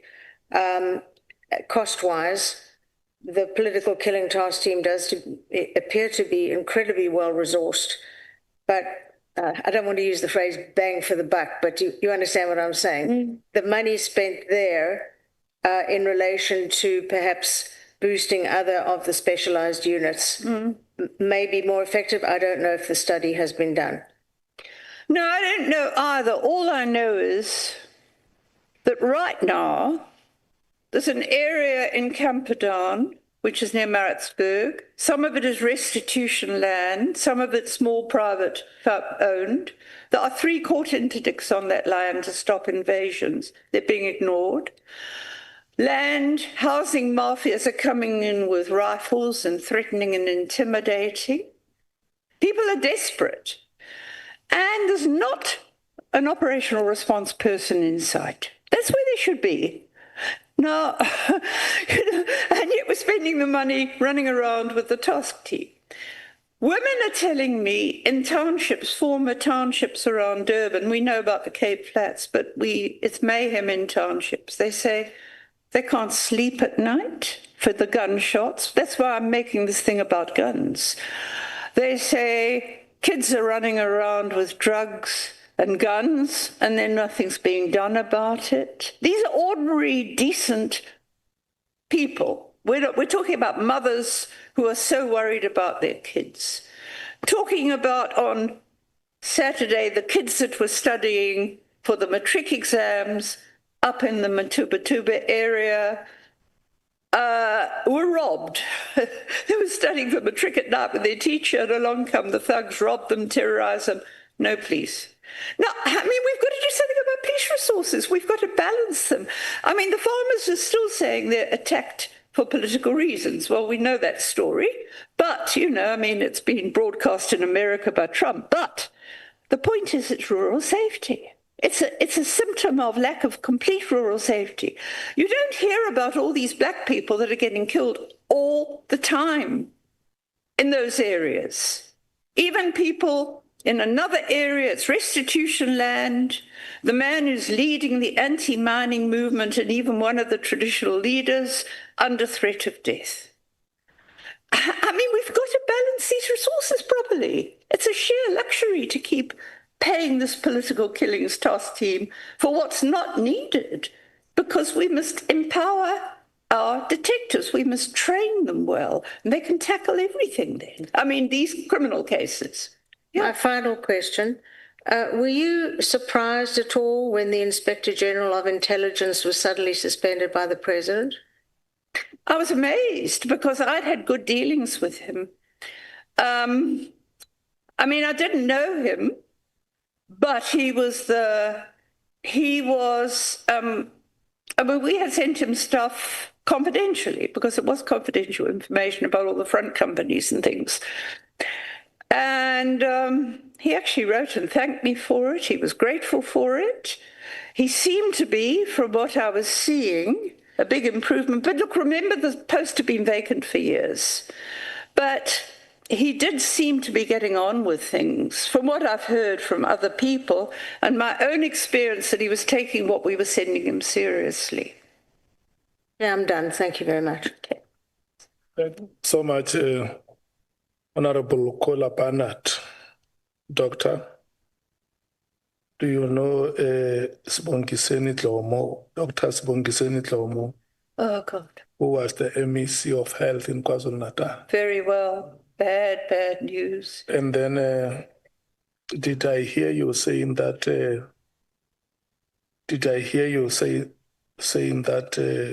Dlomo killed a cancer patient? Indirectly, because what happened was we had almost brand new, there's a 50-page report we sent to everybody, the Human Rights Commission, nobody did. And it was, what happened was that the new cancer machines weren't serviced. Listen to me, doctor.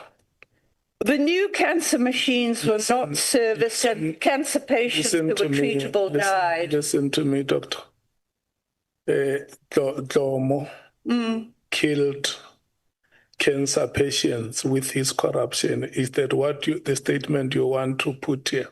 No, okay. Sorry.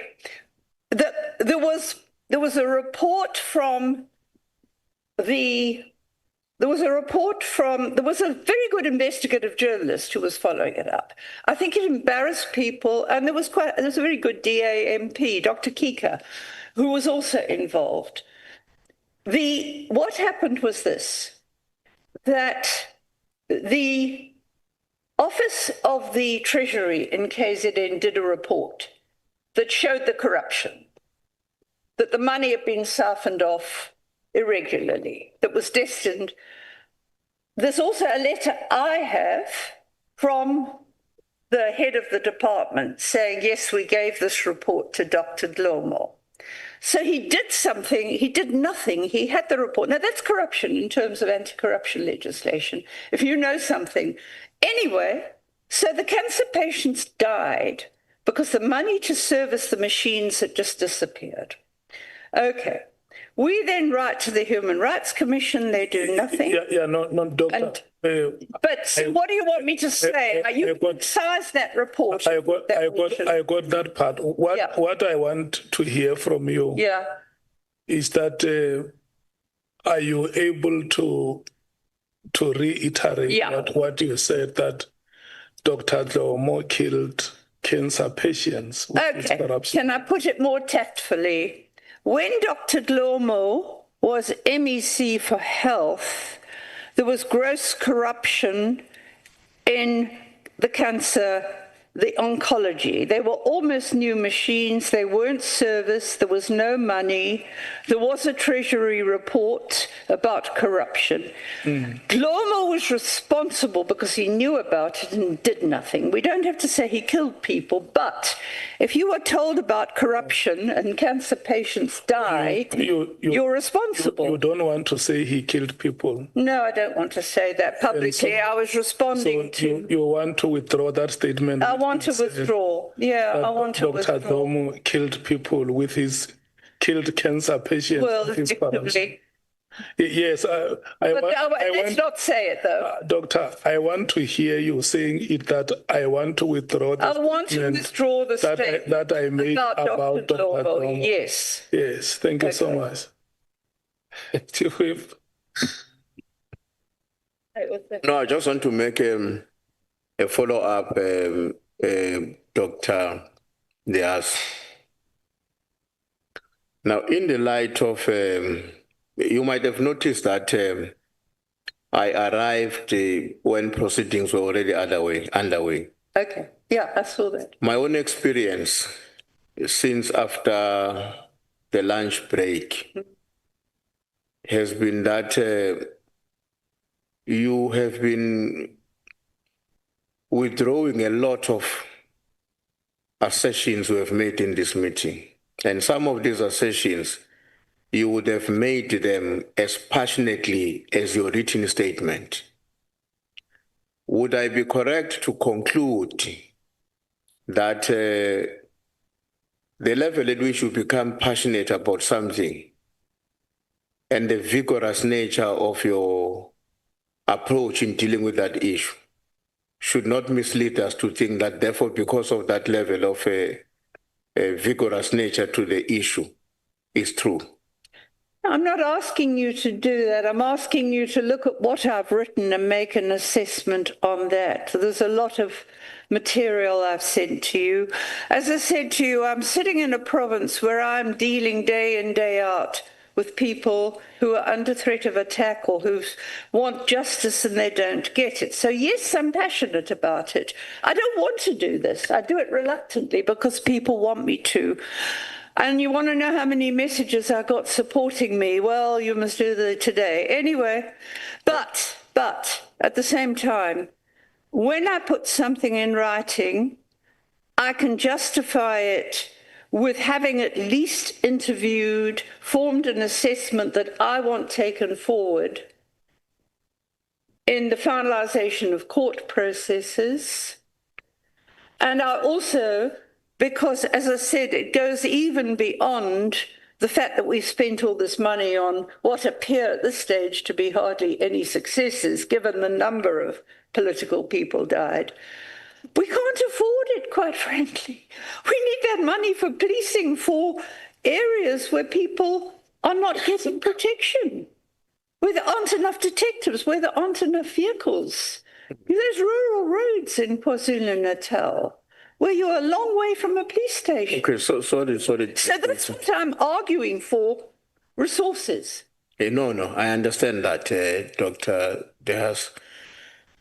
Maybe I must also, there's quite a few of us here who are from KwaZulu-Natal. So quite a few of us here. Maybe majority of the committee members here are from KZN. So you're talking to people who are familiar with, who were born there, grew up there, activists until you are in parliament now.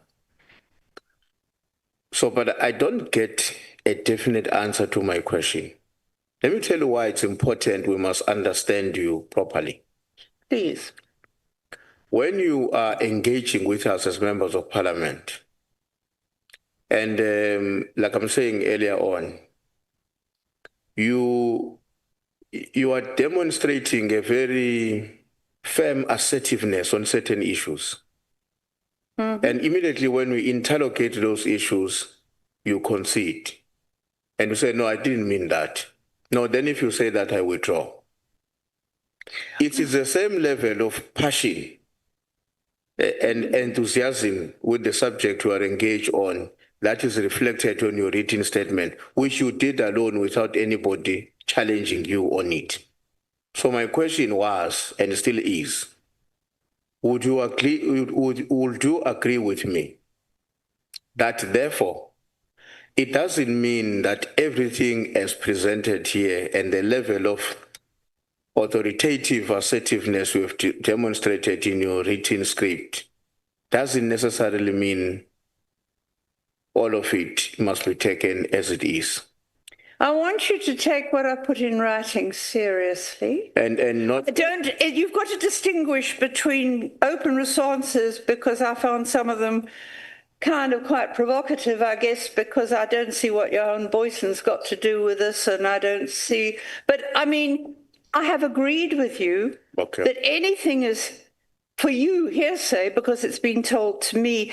I had very, very thorough training in interviewing people and assessing people. I ask questions, I ask other questions to try and find out more and try and for them to confirm. I mean, it doesn't help, if you can't sit down and face people. But when you interact with people, things get often more emotional. I'm sorry, this is Parliament. I'm used to these things in academic things where we're all shouting at each other and contradicting each other and things like that.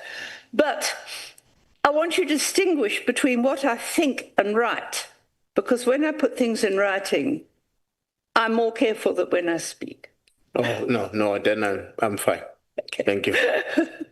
Thank you. Thank you so much, Chief Whip. And thanks very much, honorable members, for this session. We are going to break and come back after 20 minutes. I have said that we will have a short meeting during break, but I am postponing the meeting when we conclude the session, I mean, today's proceedings. Doctor? Yes. May we come back at 20 minutes to 7. Okay. May I ask, Honourable Chair, how long it's likely to take? Because I was hoping to see a relative in Cape Town, but I don't think it's going to happen. The relative is watching you here now. No, I'm just saying, I'm only asking about time for that. Our problems are many today. Yeah. I have many problems. Let me just say to you, We have serious problems. this is Honorable Novalo, what is Honorable going to Mola, happen. Honorable Skotane, Let me honestly respond to the question by Dr. De Haas. When we come back, Honorable Matthys is going to have a conversation with you, then followed by Honorable Sols at the back, and then Honorable James, Honorable Shongwe, and then the Chief Whip. So we are left with 5 speakers. So 20 minutes by 5 is how many minutes? It's about 1 hour 40 minutes, and the SC, he says he does not have. Maybe I can 5 or 6 minutes. I can also have a conversation with you. Yeah, somewhere. So a couple of hours. Yeah, around. So it takes us around to between 8:20 and 8:30. Okay, well, that's the end of that. Okay, sorry, that's all right. I just needed to know so I can let them know. Yeah, no, we enjoyed the conversation with you. That's why I said to you, we are like your grandchildren, you see. We sit around the fire. Indaba. Yeah, Indaba, my children. Those stories of your youth. Yeah, thank you so much. Yes, okay. So we're taking a break, okay. Yeah. All right then. So what were you offering at the university? The University of...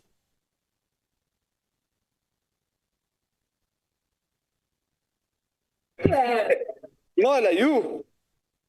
No heaven for you. Where is Kosan? No heaven for you. No Val. No heaven for you.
Bonani,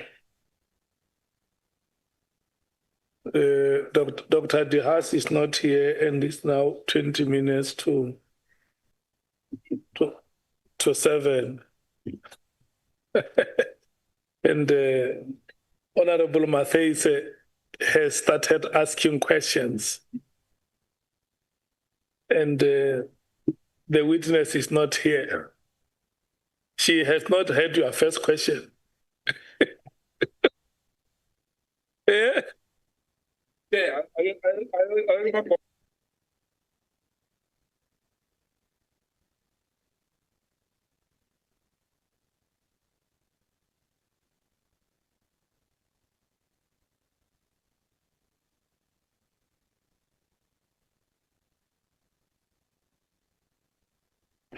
Chair, I think let's apply for a warrant of arrest.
So you have deserted me here because the reason why you must sit here is because you must face the audience. Yeah.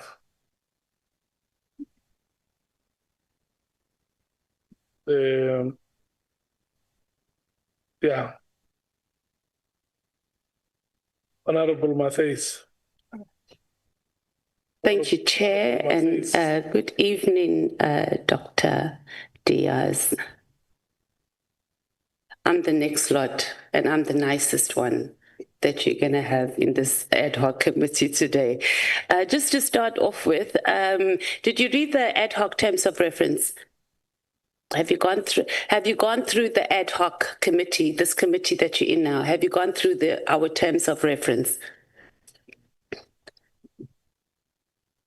Sorry, I did look at them very briefly when they came through, and as I've been explaining to people, it was not helped by the fact that I've had computer problems for the last week, and my home network has disappeared, so I'm having to work between a USB and a tethered data things. So, but I did see them, and they came through just at the time I was grappling with that, and I read them quickly. Okay. So I just wanted to, and this is just by the way, Dr. Mary, is that we do have our terms of reference does allow us to appoint a forensic investigator. Okay. So it is something that we can do if the need arises. So just tell us, where were you born? I was born in England. You were born in England, and you grew up in England as well, or? No, I grew up here, actually. Oh, you grew up here. School here. Okay. Just some clarifications on your qualifications. You said you've got a Master of Social Science degree. I've got a research master for my research, a cum laude one.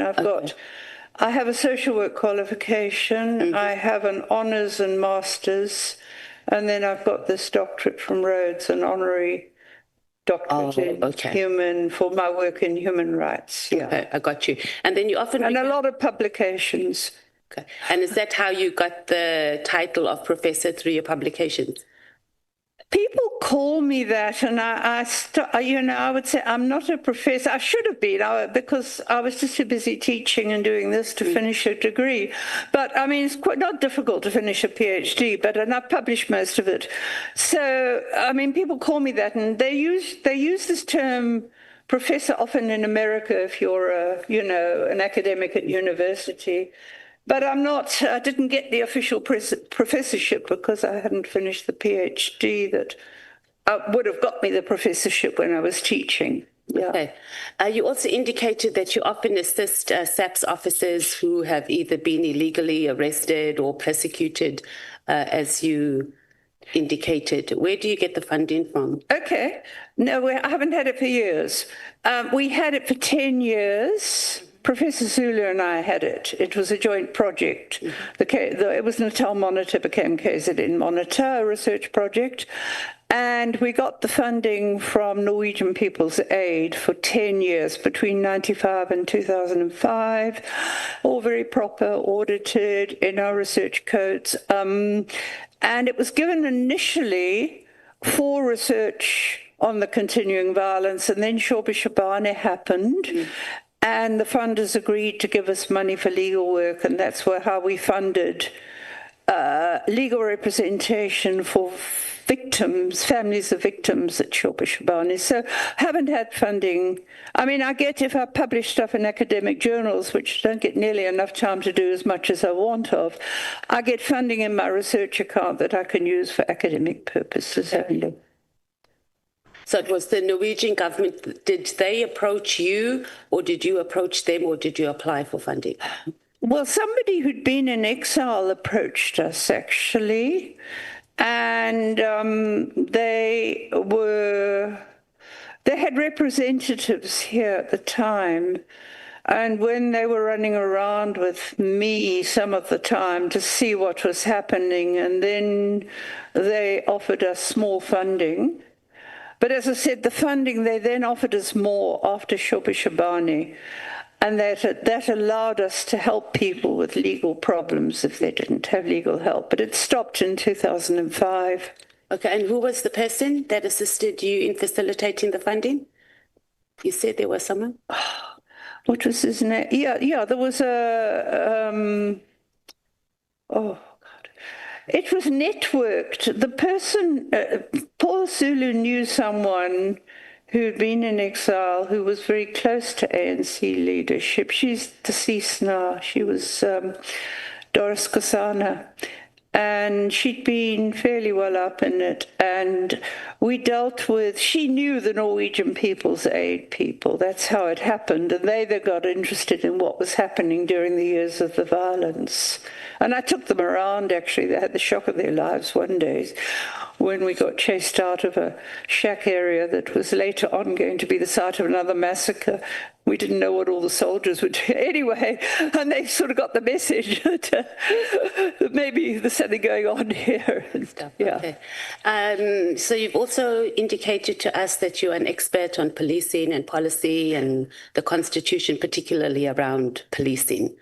When you send information that you receive, how do you sift through that information to determine that this is the appropriate person or institution or agency to send whatever information that you get to?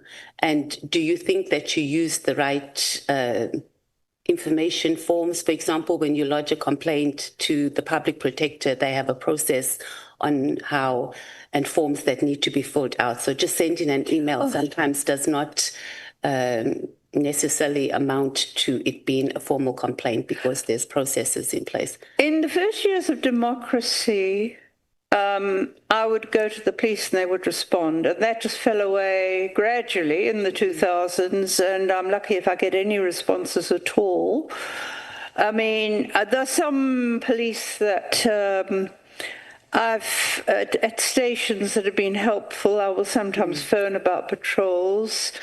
Generally speaking, written answers are few and far between.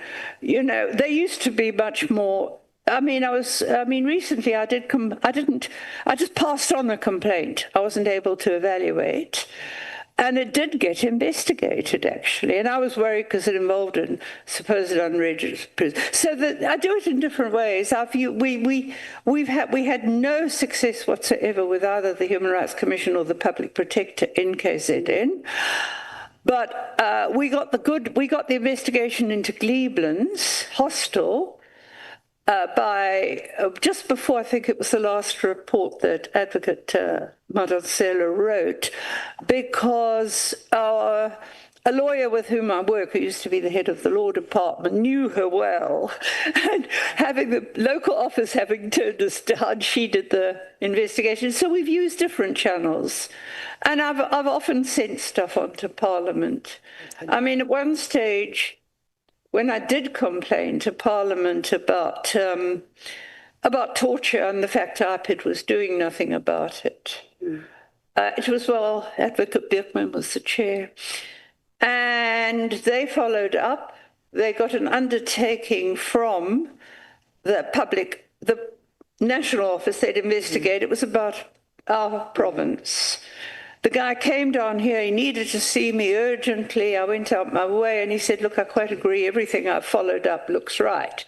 And he got called back the very next day to head office because McBride had just arrived back, and I think he wanted a meeting, and that was the end of it. So we have had follow-ups in the course of the years to ask answers from, say, in that APID. So different.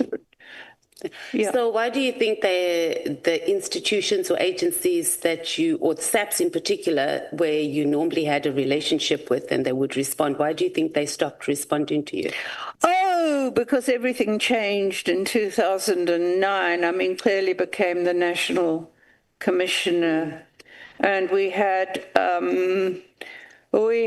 return to military policing, which should never have happened. I mean, the ANC had taken a very firm decision in 1995 to demilitarize policing. And it was brought back immediately because clearly likes running around in a uniform. And I mean, it became shoot to kill. And not only that, but I mean, and I'm quoting media reports now, oh gosh, there's this man who was a bodyguard, now he's a brigadier, that we were getting all this, and I was getting reports from people about nepotism. So it started to go down, less and less responses. And I mean, we saw that with Glebeland's, for example. There was a crisis there, people were dying all the time. And I was writing to the provincial commissioner then, the woman that was suspended for the World Cup tender, which was signed off by clearly. He signed it off. He should have been charged, not her. Okay. And she never ever, she once said, oh, let's have a meeting, and then she withdrew. Never replied to anything. So you pretty much saying that it had more to do with who came into leadership. You don't think it had anything to do with the quality of the information that you were sending or asking about? No, I don't think so, because I was doing what I've been doing since, I mean, in 1990, there was this big effort from people that we knew were not very nice security police, but it wasn't all this nice, you know, that we're having this change, and I knew they were lying because one stage before 1994, I think it was the Vryburg actually, there was a real theory that the police were far to the right of de Klerk and didn't like what he'd done. And there was at one stage, there was even talk about, well, if there's a coup, it's not going to come from the army, who are largely behind de Klerk, but from the police. So there were those tensions, and I think they went out of their way to show, but nothing much changed, actually. Okay. So I'm curious about how you did not know that you had an option of lodging a complaint with IDEC, given your vast experience. No, IDEC, you mean? Yeah, IDEC. Oh, right. Well, I guess I guess that it didn't. I hadn't thought of looking. I'll be honest with you that I'd tried over and over again to get action from IPID and got absolutely nowhere with anything, even with cases where we produced the medical evidence about the severity of the torture. I mean, so I was kind of, there was IPID, there was, I could have gone to the civilian secretariat, but I've never ever seen much. I've seen a lot of bad laws coming out of that have had to be sent back from the civilian secretariat. One of the things I put in parting was this, in suggestions forward to think about basically is that there's far too much power in the hands of one person, of the Minister of Police, who, regardless of who the Minister of Police is, because it's the Minister of Police who decides on the head of I mean, now there's a bit of window dressing about, well, let's call for nominations in the new legislation. The Minister of Police is the one who appoints the head of IPID ultimately. Appoints the civilian secretariat, which is supposed to give it, and they've got civilian secretariats in the different provinces. Because I once said to one of the Director Generals, well, what are they doing if you want us to? Oh, he said, nobody knows what they do. I thought, what an admission. Anyway, we've got the civilian secretariat, and of course we've got, it's IPID civilian secretariat, Minister of Police, of course. I mean, National Commission, no, well, that's the President. But there's got to be a recommendation somewhere. I think that there's a need, there's too much power over oversight bodies of the police with one pair of hands in the form of the minister. I think there should be more of a parliamentary role, quite honestly, in who becomes heading those particular institutions of IPID and the civilian secretariat. Okay. So in terms of the IDEC, and you're not, so you weren't quite familiar with IDEC? No, I mean, I thought that they had a more specialized agenda, quite honestly. I was thinking that they were into specific types of corruption. I mean, it gets quite confusing because we've got the SIU running around and we've got all sorts of people who are supposed to be doing it. But, I mean, I'm glad of that suggestion. Okay. Have you read the terms of reference for the PKTT? The PKTT. Now, where are all I know is whatever was published about it. Yeah. And it was political killings in KZN. Yeah. So you haven't, or you didn't, the IMC, have you read their terms of reference? Sorry, the IMC, which was the interim ministerial. I've never seen a report by them. No, I mean, I don't know whether they ever report it to Parliament. I mean, that's something that I could. Have you tried to access any of those documents? Well, I looked to see what I looked at the time I wrote that conversation article. I looked to see whatever I could find about their operations. And all I could get, it was a decision and it was media reports, basically. Okay. So when did you conclude that the PKTT was a rogue and unnecessary trusting? Well, it was starting to show that way a couple of years. They'd had 2 years when I wrote that conversation article. They'd withdrawn charges in 3 high-profile cases. It was impossible. It was impossible to assess. And you see, someone asked me about how many convictions were there, and I mean, I've scoured media reports. I know that there are cases in court from people that tell me. I've scoured media reports, and there's not many high-profile cases. You know, the high-profile cases get reported in the media, and they used to be even better reported 5 years ago.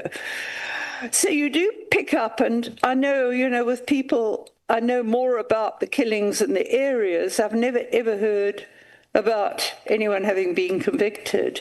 Some of the cases that have happened recently, a couple of them, they said, you see, we're getting these convictions. They've been there for years. They've just dragged on. And I think in at least one of those cases, the work had been done by the provincial team. It was going back that far. In another case, it seemed that, and this may be a problem in other cases, that the man who pulled the trigger had been convicted, but he was telling everybody who would listen to him, apparently, that, but hang on, I told them who sent me, and they weren't interested in investigating. But again, this is what I want. These were the things that I was hoping that some investigation into them would look at. I mean, I'm talking about, you know, forensic investigators looking at records and things like that. So about 2 years ago, you'd say that you held the opinion that the PKTT was a rogue. Yeah, I mean, 3 or 4 years, what was it now? 4 years ago, over that. There was very little to show for it at that stage. Yeah. And largely your assessment on that and your conclusion on that, is it safe to say that it was based primarily on media reports and then the few people that you have engaged with? No, it was more than that. I knew some of those cases. I knew the investigators. So let's say at the moment there's 121 dockets. Yeah. So out of that, 1%, 2% on the cases, because you also don't know how many actual cases they have investigated over the years. I can't make any assessment without a knowledge of what dockets they took. I mean, they took one docket I'm aware of. It's fairly high profile, but it's got nothing to do with politics, as far as I know, and they made a copy of it. And they've taken other dockets that, as I said, are fraud or corruption. But, I mean, the early cases, I was able to make assessments in some of those cases because I knew the context. I knew what was happening in the area. I would hear from people if there had been arrests. So, but, I mean, basically, there was no evidence. There was nothing much to go on. Okay. In terms of information to assess. And that was even up till the last one, which is in 2022, I think. Okay. So without giving us the details of the cases, more or less how many of the PKTT cases did you have personal knowledge, or you engaged some of the victims personally? Look, I can't tell you that now. I've only now pulled all those lists up because I didn't know about, you know, the fact that I would come here, put it that way, after the establishment. And when and I dare not mention the name, that the commission that shall remain nameless was established, they reached out to me. They wanted information, and then when it was starting, I was told, look, we're never going to get to the task team part until at least the end of this year. I'd sent them the sort of stuff I've sent to you, and I then thought, right, I better go through all those lists, I better scour update them. Somebody wanted an updated one, I think, because I had the information, I just hadn't processed it. So that's what I was doing when you asked me to come here. And I mean, I put the lists aside. It's a very tedious business because the information is so scarce. Okay, so we have reports since we had the press conference and the ad hoc committee has convened on reports on how many cases there have been, etc. So you haven't accessed any of that information? They haven't given me a breakdown. The information I'm looking at... Yeah, we have that. So is what... the information I'm looking at is Minister Mkhwanazi's affidavit, where they are reporting to him, and that's got case numbers. I'm able to make, in some cases, I'm able to link them because it's the area. It's the cases always opened at stations that where they happened, and because my lists have got the names of people and where they were killed, I'm able to make rough assessments of whether that's a particular case. But I don't have the breakdown of all the dockets they took. And yeah, we have that. Do you have that? Well, I mean, I can work on that, but I mean, that will, as I said, it'll take a while. I've got to have a more informed, it would provide a more informed characterization of the PKTT. So let's talk a little bit about destabilizing. It's not a foreign concept that, countries can be destabilized. And the justice system can also be a deliberate, program by forces that don't want to see South Africa advancing or making any developments. And one of the key methods of destabilizing a country, rather, is creating factions within departments and entities, spreading misinformation and disinformation, sort of what we see with AfriForum and what we see with the farm killings. So how do you approach when you get information before you go and you do media briefings and you write reports and you get that? How do you process your information outside of, doing your one-on-one interviews with people to ensure that you're not part of a team, consciously or unconsciously, that's part of destabilizing our justice system? No, I actually understand the dynamics quite well. I mean, there's all sorts of ways of approaching this. Let's put it academically. I could say to you,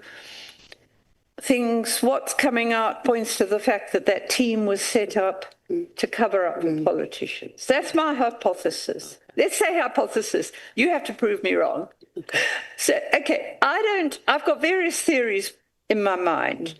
Now, KZN is volatile. We are the heart of probably the most powerful long-distance taxi. There's a lot of ones.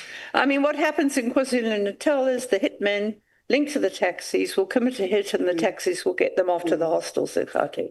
And you tell me why we've still got hostels 30 years after democracy. So, anyway, but that's the way it operates. And of course, we're harvesting. So I'm just asking, so do you feel that you are confident enough to know that you're not part? Yes, I do indeed. I do indeed. I've been in this a long time. And that your activism is not being weaponized. Well, anything can be weaponized, especially in the social media age. Because when you make your decisions on whether you're going to go public and share information, that you are conscious that I'm not being weaponized to destabilize. No, I am. We have an entire minister who made a decision, and largely his decision, even his statement, he came here and it was based on a report that you gave to him. And whether it was intentional or not, I'm just saying. So that had a ripple effect across the entire country. We actually have a commission now and an ad hoc committee based on a report or a complaint that you have submitted. So I'm asking that at no point have you been approached to be part of a grouping or anything, to be part of something to push a particular agenda. I want to clarify that I work completely independently. I mean, I still collaborate with Prof. Zulu, but he's teaching postgrad students and writing. We share information, but we don't work formally together. He's not doing violent stuff anymore, but we are very close friends. I am certainly not part of. There have been attempts to say I'm working for some foreign. I've heard all sorts of weird things. I'm a very independent person. I make my own decisions. No, I understand that. That's why it could be unconsciously. And you are on my discretionary 5 minutes. Oh, thank you, because I'm pretty much done. And this is at 7:15. Your time will expire. Okay, I'm actually was concluding now. I just think, Chair, as an ad hoc committee, because these PKTT reports is going to keep cropping up, We're also going to keep getting witnesses to say that this is not accurate, etc. And as a committee, I think we should make a decision or consider rather that we ask the Auditor General to audit the PKTT reports over the years. And I think it's going to be because so far we've got reports from the police themselves, and then we have witnesses come and say the information is incorrect, etc. And the most positive thing we can do is have an independent body who is mandated to do that. The AG auditors, SAPs, and the crime stats as well. So we can ask also for them to do an audit on this. And I think that will help us as we move forward to deal with information. I would welcome that. That's what the sort of thing I was looking for, basically. Okay, Yeah. I'm done. Thank you, Chair. Thank you. Thank you so much, Honorable Matthews. So thank you so much, Dr. De Haas. May we please move to Honorable Sols, but before we do that, let me take Honorable Nomvalo. No, thanks, Chair. Doc, when you were responding to Honorable Matthews about the investigative methodology that you espoused to test the credibility of information that you receive. Well, I didn't hear precisely your response, but what I captured in your response is that you said before the arrival or before the change of leadership, it was easy for you to test information, but it became difficult, and I think you were specific that it became worse after the arrival of General Pegicele. May you give some brief clarity on that? Yeah, what I was saying is that I was getting less and less feedback from the police. You know, I've been writing, and I believe in putting things on record. And if I write and I say, well, can you give me a progress report on this case you're investigating, for example, people are asking me to follow it up for you. That type of thing was decreasing. I was getting very few written responses. I mean, I'd carried on phoning police stations to get patrols and trying to get answers about cases. But what was happening after clearly there were two things. First of all, well, there were more because he remilitarized the police, and you've got this military ethos in the police. And pardon me, but I tend to, okay, no, I will leave that about the military, but never mind. That was one thing, but it was just getting less accountable from my point of view in getting responses and about what was happening. Look, it did go on. I mean, for example, the Honourable Chair of the Police Portfolio mentioned the Boyson, the organised crime. Now, this is what I did when people came to me and said, these people are seen running around with the rival taxi faction. So I write and I ask about it. I don't get much response, but I did get a bit of a response. Not from, it was Olivier. I mean, I have something about a background of Olivier I won't go into here, but he was acting in charge. I think Boyson was the overall command. That's what I said. Okay. Yeah. The point is, though, that the point is that he was in charge of the organized crime, and I did. Doc. Yeah. No, I don't mean to be rude, man. I think I get the gist of your response. I have limited time. I still want. Okay. Sorry. Carry on. Yes, I still want to pursue this. Now, should I understand you to say that the investigative methodology that you used to apply, you are not applying currently because of the circumstances? Depends what you mean by it. I mean, I'm getting as much information as I can for anyone who knows anything, but I'm not getting it from the police most of the time. So what can I do? Remember, Doc, the original question by Honorable Matthews was, how do you test the credibility of information after receiving it? That was the original question. And your reaction was that it was easy for you before the change happened in leadership. It became worse after General Pegitele came in. Now, the question is, does that mean you are no longer using the investigative methodology that you used to use under the then leadership before the arrival of General Pegitele? And if you can be very specific and brief so that the chair doesn't whip me. Yeah, I'll be very brief. No, I haven't changed. I'm still trying to get information from the police, and I often don't get it. That's what's changed. That's all that's changed. I do my best to get, right now, police are refusing to open a case that a man wants opened against, he's under threat. It's illegal. What do I do? So I go to General. Apologies, Doc. Really, I don't think you understand my question. It's the same. You are talking about getting an information. I'm not talking about that.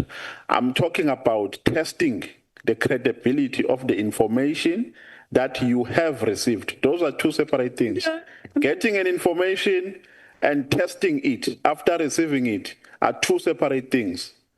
The question was, how do you test the credibility of information that you receive from informants after receiving it?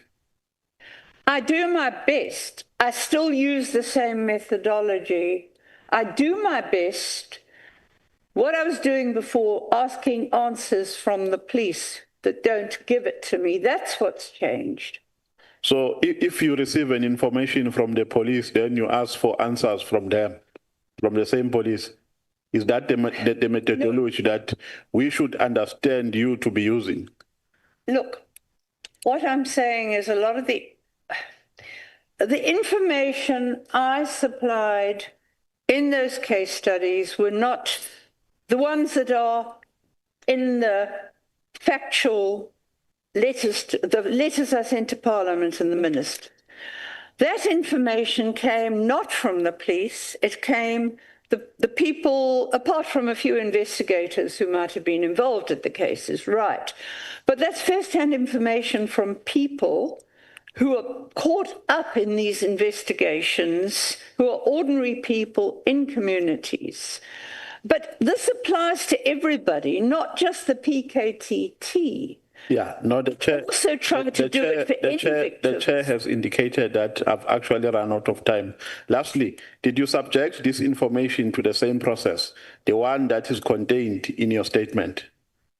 That is my last question. Well, if the same process is trying to get information, no, I didn't go to the police because I was not. I didn't go to police management because I wasn't even getting replies from Mkhwanazi when I was sending him letters, let alone Masemola. So I didn't bother because these were the police under their command. So what did I do? But now I know I can try the independent directorate as well, perhaps. Thank you so much. Honorable Souls, it's 20 minutes past 7 now. Please be done by 20 minutes to 8. In the event you are not done, the chair will exercise his discretionary 5 minutes. Thank you, Chair.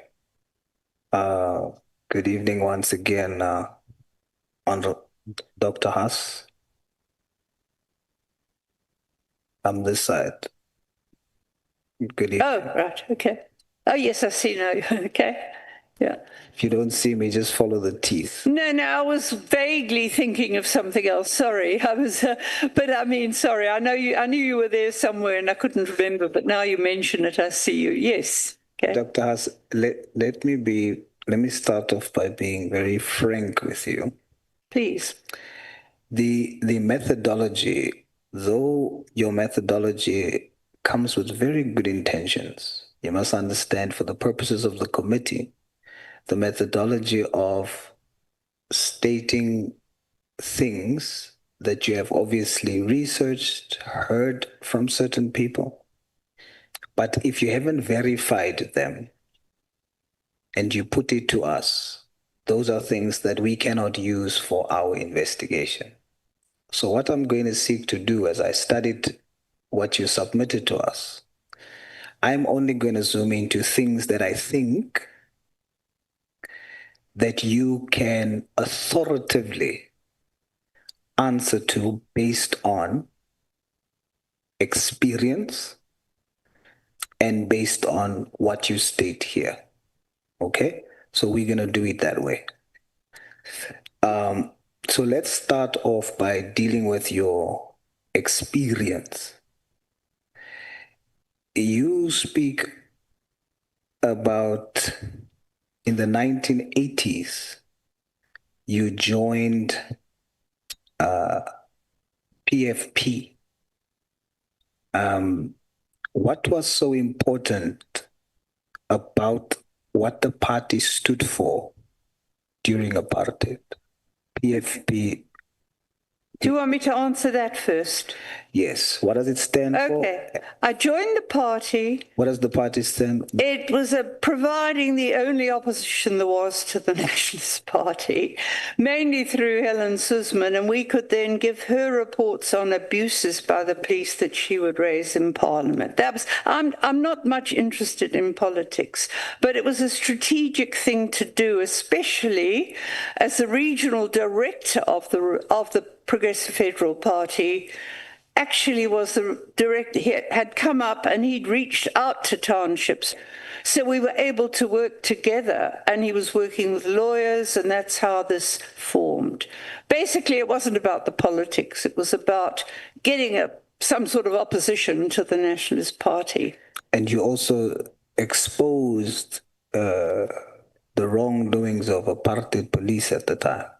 Absolutely. We took affidavits about the abuses, and Ainsley was very involved in working with the lawyers who were, there was a lot of illegal detentions then, for example. We needed lawyers, so he was doing that. So it was a kind of increasing combination of contributions, and the Black Sash were also doing some things too. And then also you worked closely with the Goldstone Commission. Who set up the commission? President de Klerk set up the commission, but I know you're going to say apartheid judge, but some of the judges were okay. There were some that were very good. Dr. Dahas, Solda, please do not assume what I'm saying. Somebody said it was an apartheid judge. Just follow my line of questioning. Okay. Very good. All right. So de Klerk did so. You are not very positive about police behavior even during that time. Tell us a little bit about that. The time in the early days of the Goldstone Commission, do you mean? Yes. Well, I mean, I think that's on record. The police were coming and saying, right, and I was kind of quite amiable towards them. They were welcome, and I just these were kind of white security police, put it that way, mainly. But the police, for example, the stability units that were in the townships had a very negative image in people's mind, because they went in and disarmed anything, even a few homemade meth before the killers came. And so there were negative stereotypes about the police. And of course, trust feed happened. And in the trust feed case, the police were shown to be working with the people that went in at the massacre. I mean, that was all. So when I say that, I'm saying that, they didn't necessarily change their behavior. Some tried to show that they had. You also mentioned something about the complicity with warlords from the police at the time, and you also stood up against that. Yeah, indeed I did, because this was later. This came out in trials, when this was after the violence carried on for a few years after 94 in specific areas.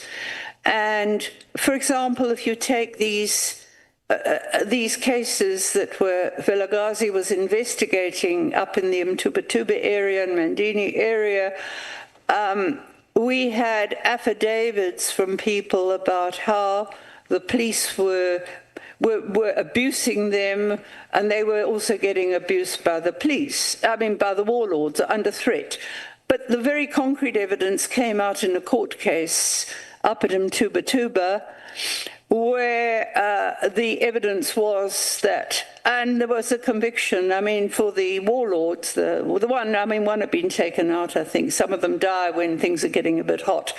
And the evidence was there, though, that the local police, that we had actually, the lawyer for John Wills, the lawyer for the ANC, had lodged a complaint about the local public order policing because they were also abusing people.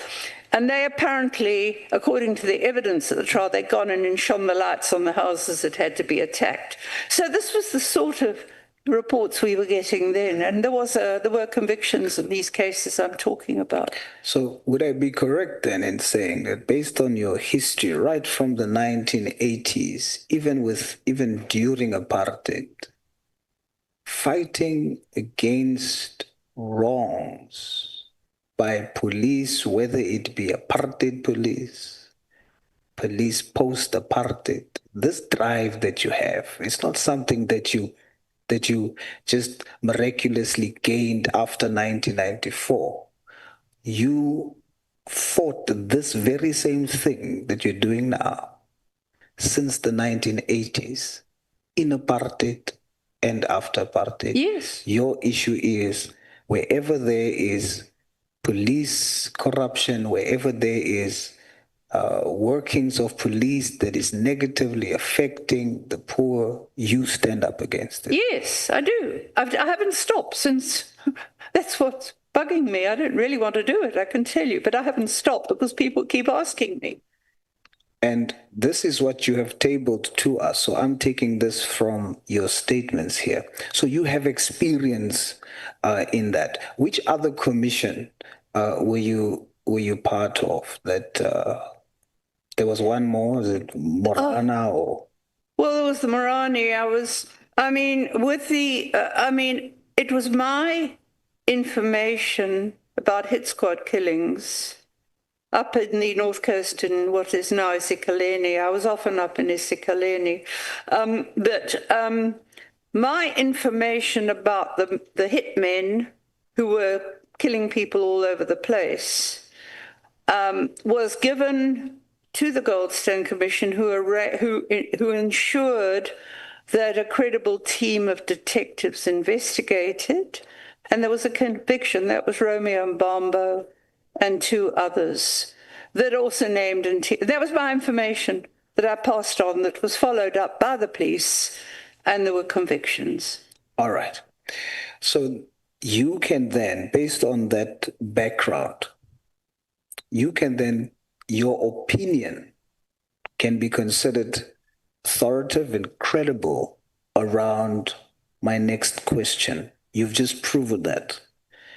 My next question would be, in the formulation of a political task team or a task team, is it important or imperative for it to be headed by a senior detective, and why? It's always been the case because detectives have to inspect dockets and evaluate the evidence that the people under them have actually accumulated. And if you're not a detective, you can't do that. And the further control is exercised by the prosecutors, who then look at the dockets and say, well, this is good, or you need to go back and get more evidence. Ever since I've worked with the police, this is the way it's been, put it that way. It makes sense. How can you, if you're not a detective, if you're not experienced detective, you only get to be senior in most cases, although there's a bit of a not quite so simple now, but normally you get to be more senior when you've got experience, and you're in a position to do that because somebody has got to keep checking on the quality of the evidence, even before it goes for the prosecutor. You raised that element as a concern with the current PKTT. What is your concern around that? There's no senior people that are, I mean, there was supposed to be. As I said to you, the national deputy for detectives was in overall charge. He had to have the reports, but there was a brigadier who was the local provincial person, and that brigadier very soon left. And people say, well, no. And they all say the same thing. No, he couldn't take it anymore because he was getting instructions and he was in charge of investigations. He was the one that did the dockets then, I was told. So, and then it seemed, I have not come across another name that's there all the time. You know, if I would say to someone, well, who's doing the dockets now? Well, there was a captain who came in and there's a colonel. I mean, that's, you know, why? Why isn't there a fixed structure? So who is running the PKTT now? And what is your information on whether or not he qualifies as a senior detective? Well, I'm told, and this I don't know at this stage, I'm told that some of the people that were in the task team have gone back to their bases that they came from. You know, one might have been a stock theft sergeant somewhere, or, you know, it could have been, I mean, not all the people in the task team were detectives. But I'm not sure those that were carrying dockets that are in court, I'm not sure who is now overseeing them. I mean, in theory, it should be a senior person in the province. All right. So I don't know, though. I can't answer that because I do know that in the case of the Mkhwanazi police, there isn't one. There's just the prosecutor. Yeah. So what we're going to do is, like I told you at the beginning, because you don't know, we're not going to accept that as authoritative. You said earlier that the current coordinator of the PKTT, General Khumalo, is not a senior detective. He's not a detective. He's never been, from what everybody tells me. He's been operational response. Now, once again, are you saying that based on you are sure, or are you saying that based on what you've heard? What I've heard is consistent across various reports independently. That he was definitely operational response for most of the time. There's no record anyone has of his having been a detective. And I'm talking now not just people in crime intelligence, but people who were in the police for a long time, who know, you know, like a senior retired person, who had never come across him as a detective. So your submission is confidently that currently the PKTT is not coordinated by a senior detective? As far as I know, because I don't know whether or not those members, you see, that's the other foggy thing in all this, because some of those cases are still in court. And the investigating officers were allowed to keep those dockets that are still in court. Now, when they've gone to court, the investigation is over because it's in the hands of the prosecutor.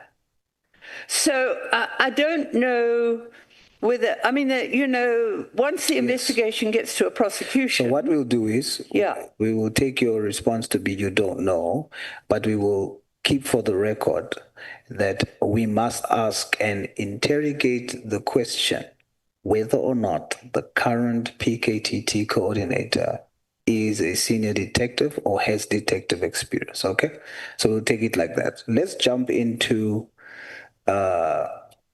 your Volume 1, Annexure Bundle Volume 1. I want us to go to the letter, page 23 to 26, MDH 5.1.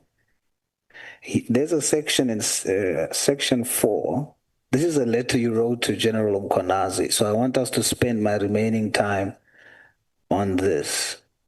So you must be very concise here, Doctor.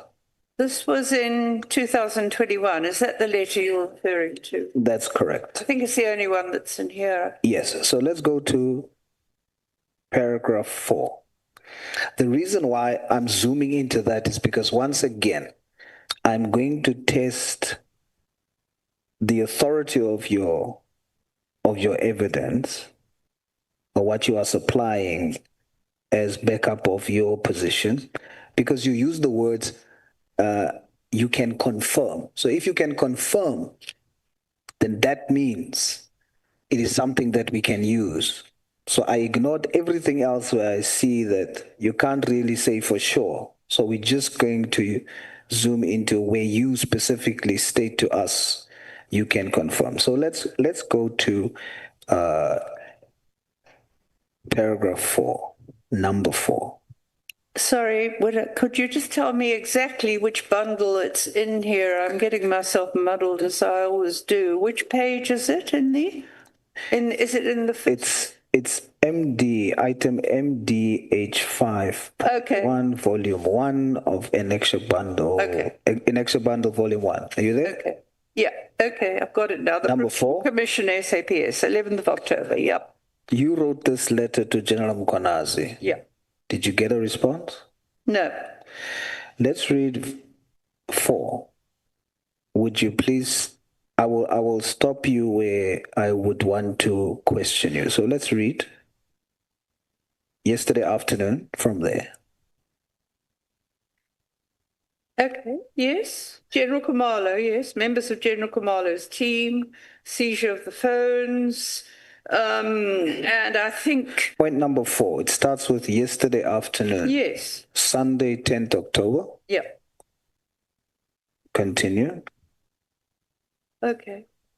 It's your statement. I received a report. Yes. Right. And he'd been arrested at Loop Street. I wasn't able to confirm after speaking briefly to him that members of the ministerial task team after... See what you're saying there. You said... This was... Yesterday afternoon, Sunday, 10th October, I received a report that Zulu had been arrested and detained at Loop Street. I was subsequently able to confirm, after speaking briefly with him, that members of the ministerial task team had arrested him. Now, you are saying that the PKTT has arrested him, and you are able to confirm that, right? That's what he told me, and it was I think, from the people he described, and that was when I first heard about National Intervention Unit. Are you able to confirm, are you sure or not? That sure as one can be about it, because, I mean, Tabiso Zulu is very intelligent, and he's been doing his own research on these matters for many years. You see, Doctor, you must not say as sure as one can be. You must say, I'm sure, as one can be, that this was the PKTT who has arrested this gentleman, because what you are claiming is that the PKTT, it was basically overreach. So if you are sure, you must say you are sure. I'm just using it because you use the words you can confirm, okay? Yeah, I spoke to Khumalo, I think, yeah. All right. Let's continue. The name of a certain Ramadi was mentioned. Conversation, the arresting officers had seized 2 cell phones in the possession and told him that they were going to download the content of the telephones. These telephones should have been stored securely at Loop Street Station, but a duty officer confirmed that the arresting officers had made an entry that they had removed the phones, but no contact details were available for me to follow up. I did speak to General Khumalo about this, and I also sent him messages complaining about it. How did you speak to General Khumalo about this? On the telephone. So you have telephonic records that you have spoken to him about this? Yes, yes. I mean, I don't know if I've got the records anymore. It's 4 years ago, but I did speak to him. Okay. That you can say for sure. Yes, yes. I requested that he send his email address so that he could follow up via email. But since you have not received anything back. No, I never received anything.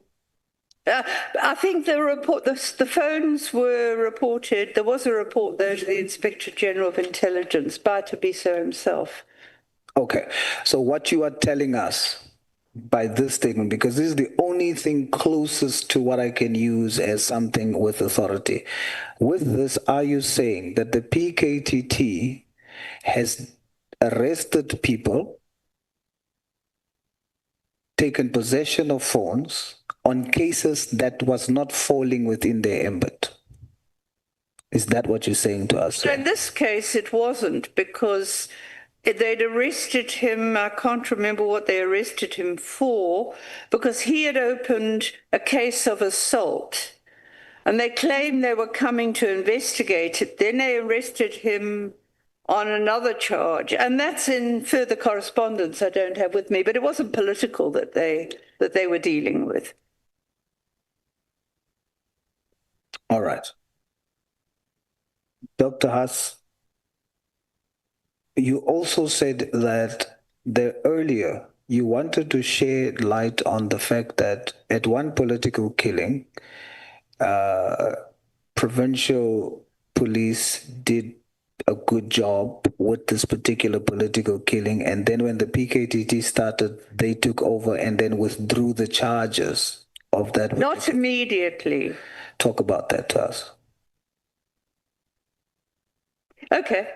What happened is, and if you look, I think I made a copy of quite an interesting media report where clearly is going into figures and things like that. And what had happened, he gives the figures for the people that had been taken that were handing dockets. He said so many members and so many had been transferred from their units because we took the dockets, right? So that's how that happened. And then initially, in the first, and I haven't yet pieced together the whole timeline, because initially there was supervision of the task team. There was a Brigadier Mkhwanazi who was there, and he looked at the dockets. This would have been, I think he was still there. I think it would have probably been around 2020. Maybe he was, but I'm not sure. He wasn't there for more than a year or two. And one would need to say, well, but it wasn't the immediate takeover, but it was soon after the takeover that those charges, by 2020, the charges had been withdrawn in those three cases that had been handled by provincial people against the politicians. Because in the Magaka case, they did not immediately, they didn't withdraw the charges against any of the hitmen. They didn't give them bail either, but then a new prosecutor came in and he gave them bail, apart from the one that was Mkhwanazi, because I think he had another conviction.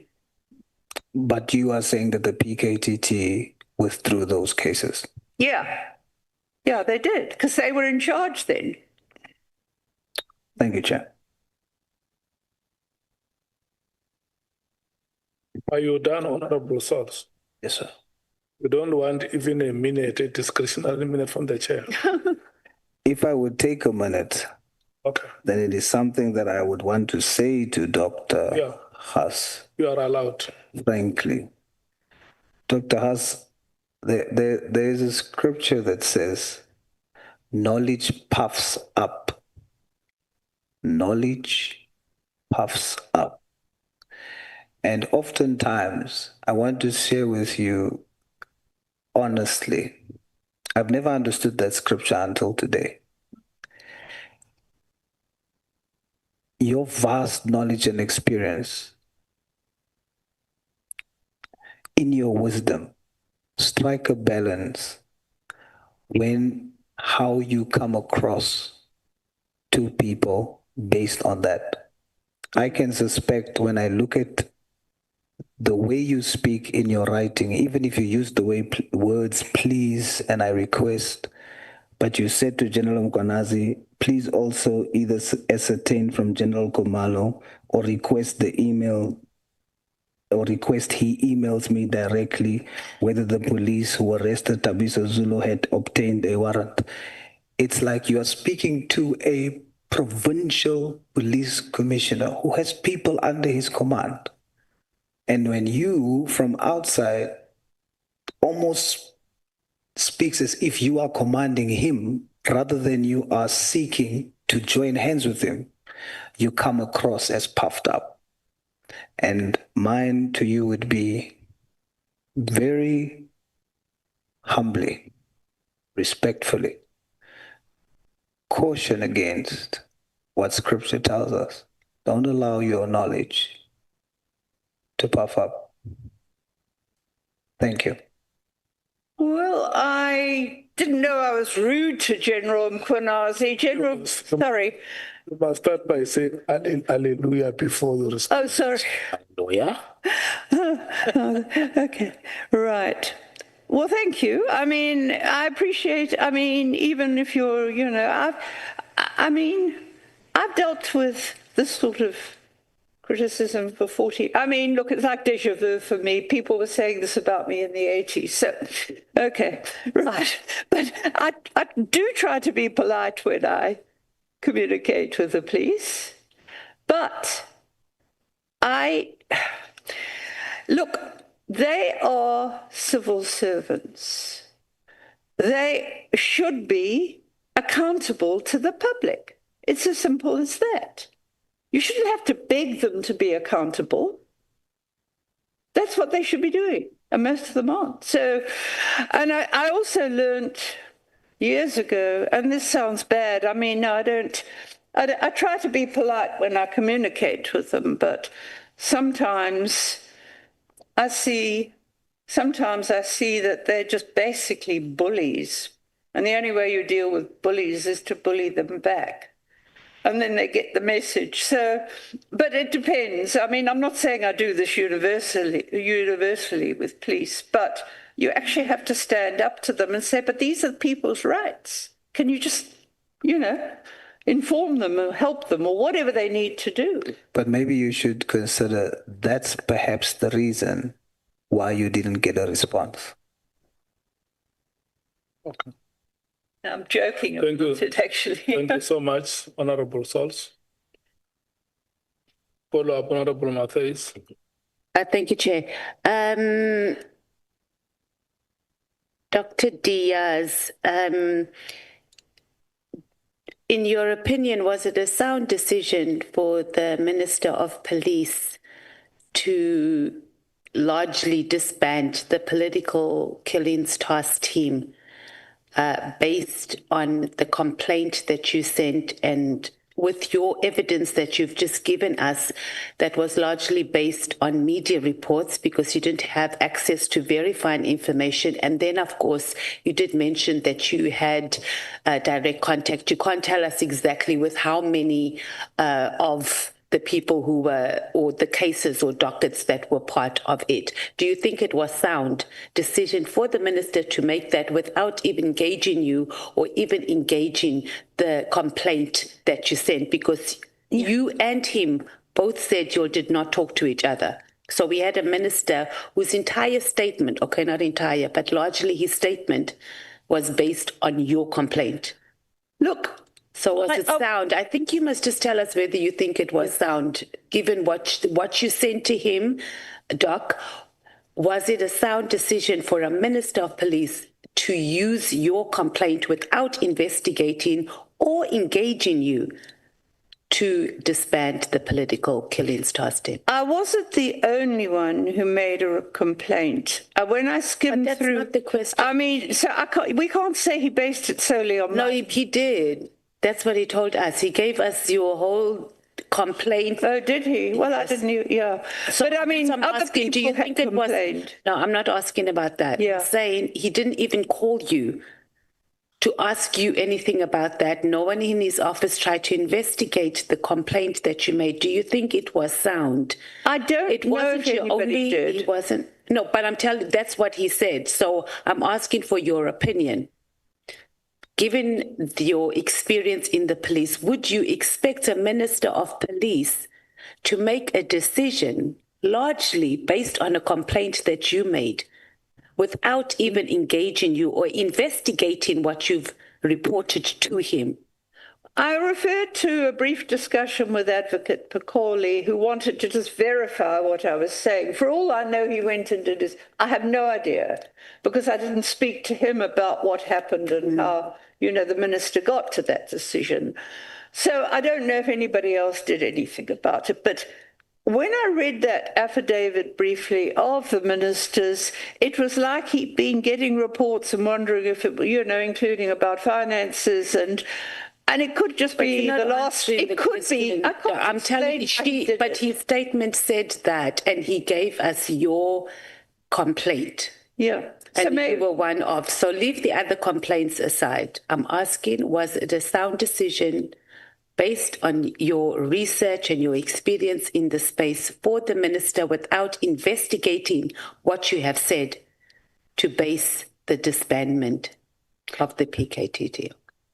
Well, it's a difficult question to ask simply because I don't know what else he may have said. Well, my letter was a catalyst, but I can't say that he did that. I mean, I think it was a good decision to disband the team. I think it was overdue. Yeah, that wasn't the question, but okay. I mean, as a minister, I'm not really in a position to evaluate it because I've never, ever spoken to him about all the reasons.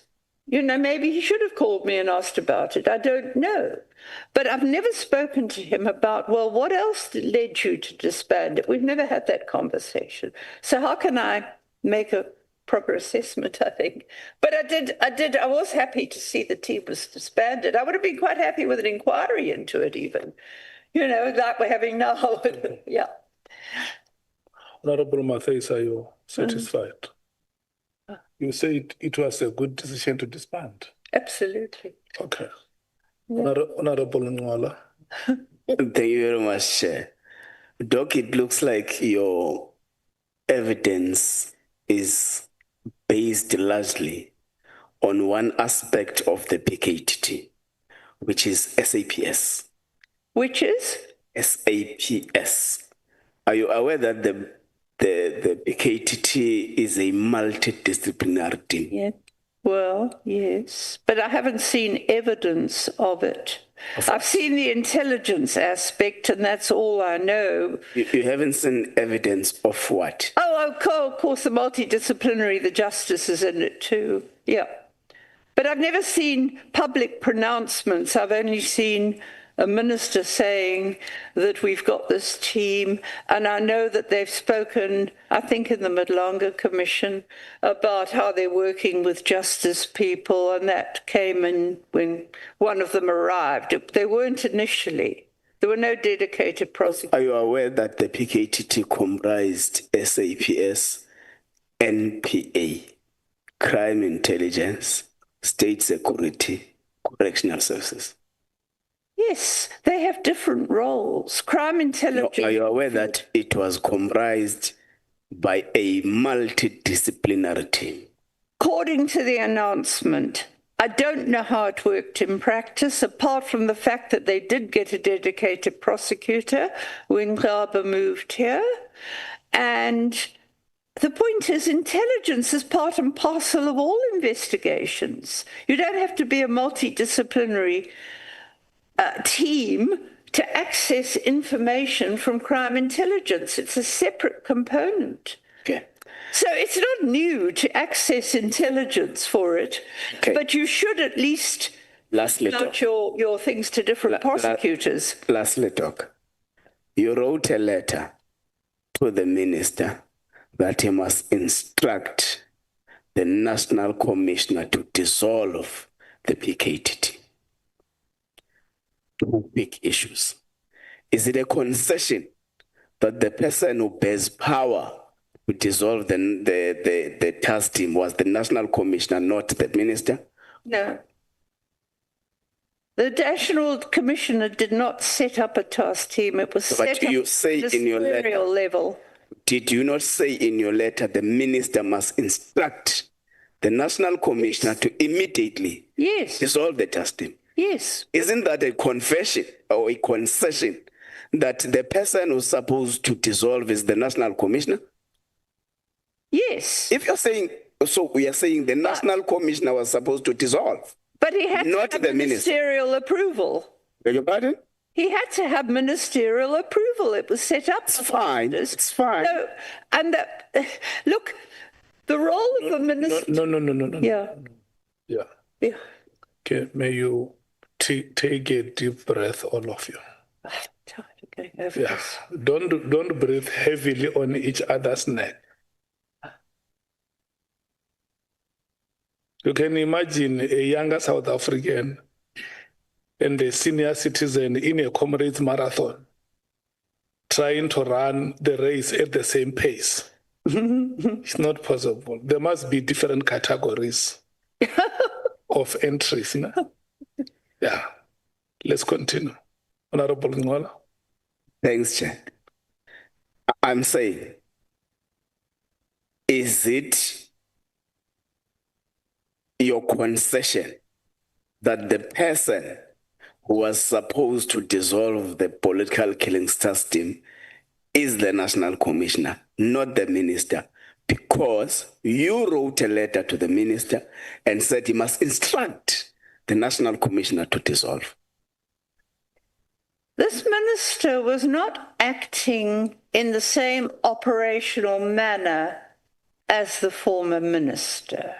And I know that because I've been told, for example, by another very good detective. Doctor, let's go straight to the... All right. Okay. Do you concede that the police commissioner was the relevant person to dissolve the PKT? If he was instructed by the national minister to do it. The national minister works through the national commissioner. So you are saying that the minister makes a policy pronouncement and the commissioner implements that policy? Yes. So your interpretation is that the decision is like a policy pronouncement? Yes, it is. We don't need this anymore. I mean, he's entitled to do that, I think, especially if it's costing a fortune. When you say we don't need this anymore, who else do you include in that way? Well, it's sorry, that was just a throwaway comment. I'm just guessing on. He came to the conclusion because I see that he is looking at finances as well. No, it's fine. Yeah. Thank you. I'm taking the Chief Whip, Honorable Nomvana, and Honorable Skwasana.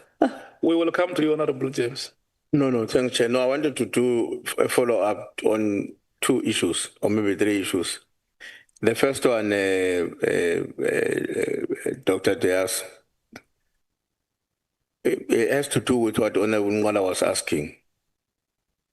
You wrote a letter to the minister to instruct. Why didn't you just ask the minister to decide? Because why didn't you just ask the minister to dissolve?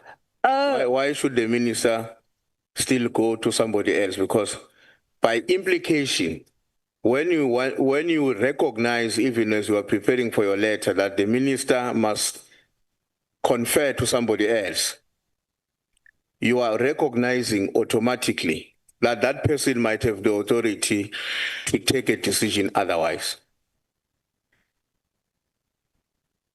The role of a minister, and I think people have lost sight of this because they're used to seeing ministers running around doing things themselves. This minister, even when he was the premier, he worked through his office. He wasn't running around like some of the others that we have. I don't know enough about him, but he was always fairly low-key administrative person in my own knowledge of what I read about him in the paper and my own very as I said, hardly any interaction with him. But if you look, the ministers of this country should be setting the policy and should be instructing the head of department about, well, this is the new policy. Will you please implement it? And this maybe, you know, so what I am saying is that as minister, that was his way of, that he's supposed to do it. Because when the team was set up, it was the minister who went to,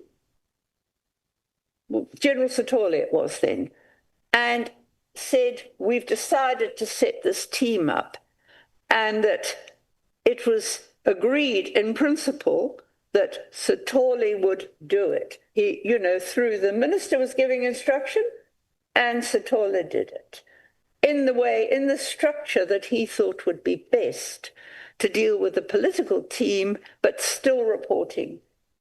So it's exactly the same thing in a sense. Clearly is saying, well, we're setting this team up.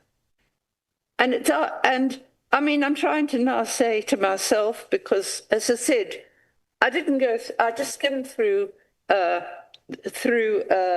Mkhwanazi's affidavit because I was more interested in what he could tell me about all the cases they spoke about. But he did seem to be taking into account things like what it was costing, and he probably may have heard that because, as I said, the Deputy National Commissioner tried to, according to a media report, the Deputy National Minister had brought it up with the National Commissioner. So I don't see it as I see it as a perfectly rational decision by a minister who's got the power to do it in terms of the Constitution. Okay, just operate through the head of department. Okay, just one last follow-up so that I don't take a lot of time for my colleagues. Now, flowing from what Honorable Matthias was saying, the one sitting next to me, about the sources that the minister relied on to take a decision.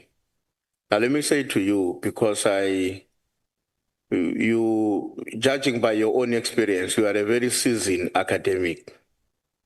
You understand the value of research and the significance of decisions based on research. You don't comment on it now. I would suggest you deal with it together. Now that we have seen you saw the affidavit of the minister, you were quoted extensively there. Would you not conclude, or would it be unreasonable for a South African who has been following these developments, would it be unreasonable for them to come to the conclusion that part of the leading information at the disposal of the minister when he was taking a decision was the extensive submission made by you? And therefore, that submission made by you, as we have been dealing with it in the discussion here, is not necessarily a complete, in a sense that is a one-sided view without verification on the other side. How do you think South Africans will read and interpret that kind of a situation? Or what is your comment on that with the benefit of hindsight? Look, it would not be, I can tell you that you can do research and it gets ignored too. I mean, I thought that if I used my research to tell the apartheid government that it was ruining black family life, that might help, and it didn't. So I'm just saying research is one thing, policy is another. Okay. But, I mean, it would not be unreasonable, I suppose, if I'm quoted extensively, and I wasn't even aware of that because I really skimmed it. I was looking for specifics in it. And it would not be unreasonable, I suppose. But, of course, it's also, there's different ways of interpreting this because it depends how critically minded you are, but it could be quite reasonable to say, right, why is he twitting her? You know, who else did he work with? I don't know if he sent his legal advisor off to find more information for all I know. I have no idea. I don't know what happened after I sent that letter. I really don't. I know that, I think I did see a quote from those two lawyers in Cape Town who are, I'm sure, raring to give their impression, tell you what happened to them. But I honestly don't know why he would have quoted me so extensively. Look, I mean, I am well known since the 1990s as doing all this stuff on violence. I think I've got a reputation in the province because I'd done all this research, and in the early days, until things started falling apart when all the infighting, you know, with Richmond, the ANC set great store on the information I was giving them. They were coming to me, they wanted it. And as I said, right from the beginning, from Mbeki and Zuma downwards, they were soliciting this information all the time. So perhaps on and they were phoning me during elections and saying there's a problem at the station, at that station, Nadia Mtetwa, for example. You know, they were coming to me. So I don't know if that was what informed his decision that I was the one who would know what was happening. I honestly don't. I can't answer. Thank you so much, Doctor. Honorable Nombal. Yeah, no, thanks, Chair, once again.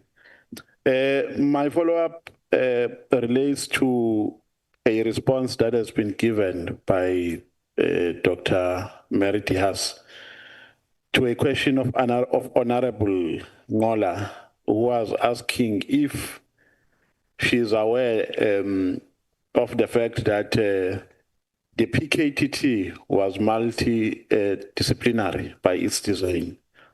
And the response was that you were not sure if practically it was because you never received any report confirming such. Now, somewhere in your statement, and in particular on paragraph 10, page 5, you are saying that many cases were withdrawn by the PKTT. That is what you are saying. Now, do you agree with me that when a docket is in possession, or when the docket is in the hands of the NPA, it's only prosecutors who can withdraw cases? Yeah.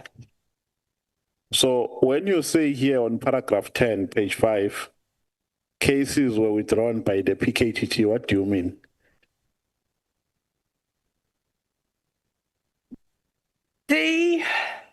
We'd have to look back then at exactly when they were withdrawn. No, I can help you. I can help you. Some were withdrawn in 2017. No, 2017. If my memory serves me well. I think it was more likely. Some 2018. In 2018. Yes, 2018. And it was a while after the formation it was withdrawn. For instance, let me help you, Doc. Let me help you. Because we have also highlighted this case here, the Sindiso Makaka case, which was withdrawn in 2018, between 2018 and 2019. And it was withdrawn by prosecutors, not by the police, because it was in court already. It was enrolled in court. Now, what do you mean by this statement when you say the PKTT was withdrawing cases? Well, why did it happen? May you please speak through the mic? I can't hear you. Sorry. Well, I would ask myself a question. Why did it happen then? Because were the cases, was there in effect, I mean, people had been charged. Now, why suddenly wasn't there enough evidence to charge them? I don't know. I mean, we can dig that out quite easily for the Magaka case, I think.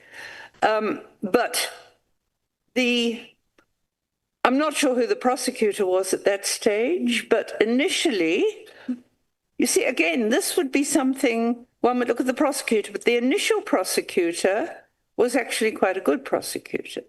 So one would have more faith in his judgment than one would do in the one that came afterwards. Chair, I'm afraid.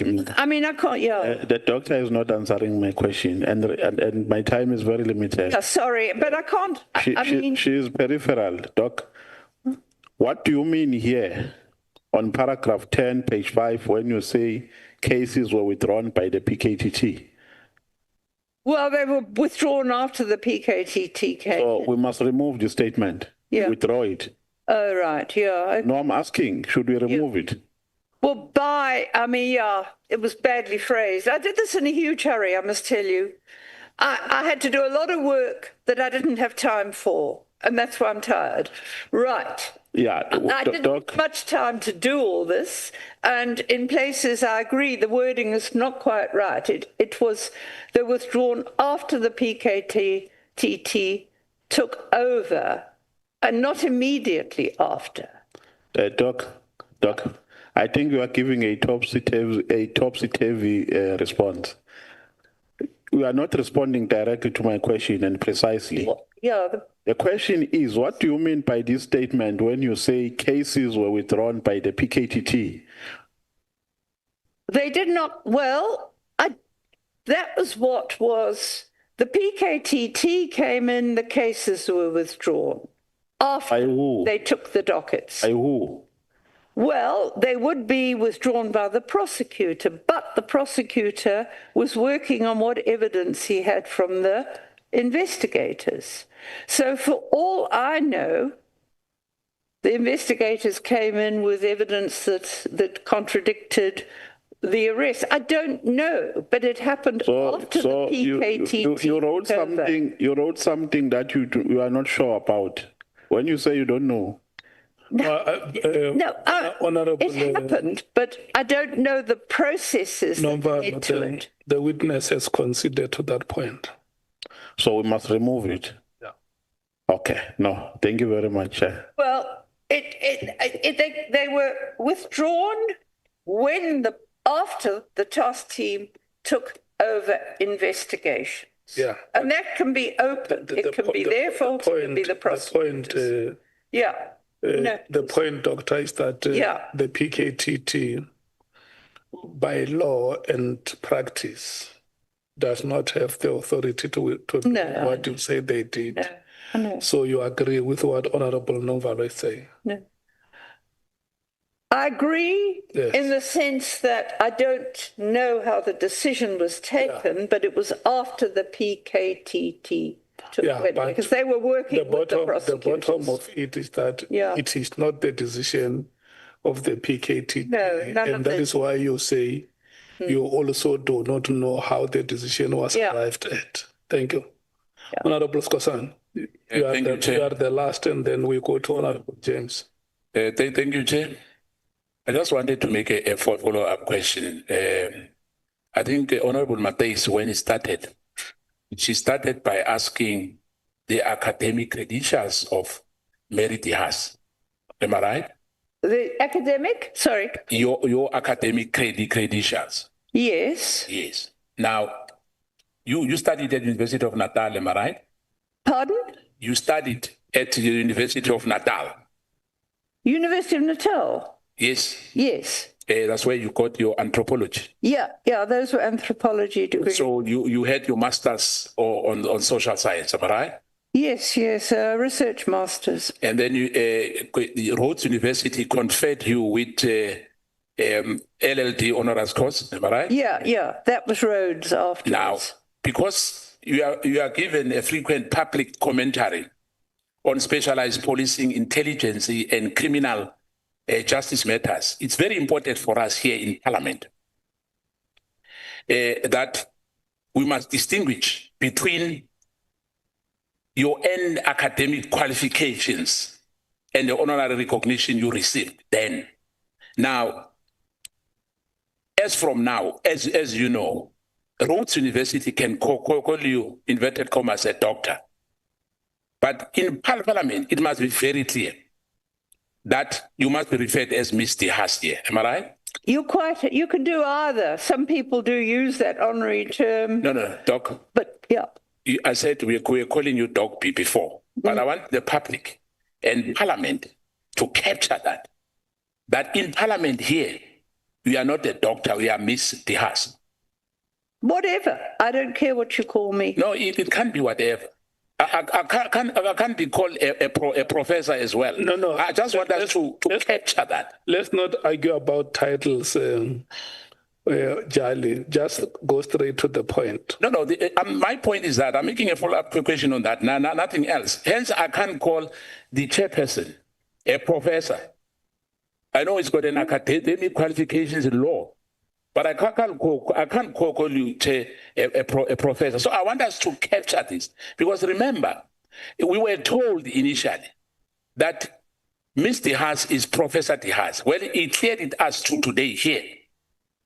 And to say she's a doctor. But what I'm trying to say to you, so that we don't waste time, and I'm going to patiently give you time to drive your point. But my point is simple. I want to say to you, get to our terms of reference, because we are not about the title that she uses. No, Che, I'm saying for the record. Yeah. For the record, because you can't say to me, next time we are calling somebody a minister who's not a minister, and say, no, we should not worry about that. So what you are saying is that the university that conferred her the honorary doctorate and call her a doctor, yes, is fine. Can address her as doctor. Yes, it wrote, yes. But as in Parliament outside the premises of the university, we are not bound to address an honorary, a recipient of honorary doctorate as doctor. Especially here in Parliament. Outside, Chair, I don't mind. But I'm saying when we capture facts here, it must be reflected that Ms. Dihas was here, not Dr. Dihas was here, please. So you are trying to say that the university just decorated her? No, Chair, you don't understand me. Roots, they can call her a doctor. There's no problem with that. But in Parliament here, when we are capturing our records, it must be clearly that we had Ms. Dihas appearing before us. It's fine. Thank you, Chair. Let's give her a chance. So, Dr. Dihas, I'm not even saying doctor in quotes, because you were sitting there, you said you're Dr. Dihas. What is your understanding of that statement, that Honorable Scosa? If a university confers an honorary doctorate to you, when you get outside the university, is it appropriate for you to be addressed as Dr. Dihas? Well, some people are and some aren't. It seems to vary as far as I'm concerned. Okay. As from what I've seen, I don't usually use it, and I'm so sick of saying to people I'm not a professor. I mean, I probably have to go and get all my publications and get a doctorate for them, because I've got enough publications there that I can take them and say, can I just convert it to another doctorate? Yeah, no, it's but I mean, it's just such a trivial thing. Yeah. It's meaningless. I don't know. It's just a digression from more important things. Yeah. No, Chair, please, Chair, protect me. No. I said because she doesn't possess doctorate. That point, Jali, is driven. I just want to check. She never had a research on doctorate. Yes, please, I want to check please. What is the practice in the profession? If there is any South African who knows, who can help us. Well, may I just explain what happened to my doctorate? I started it in the 1980s.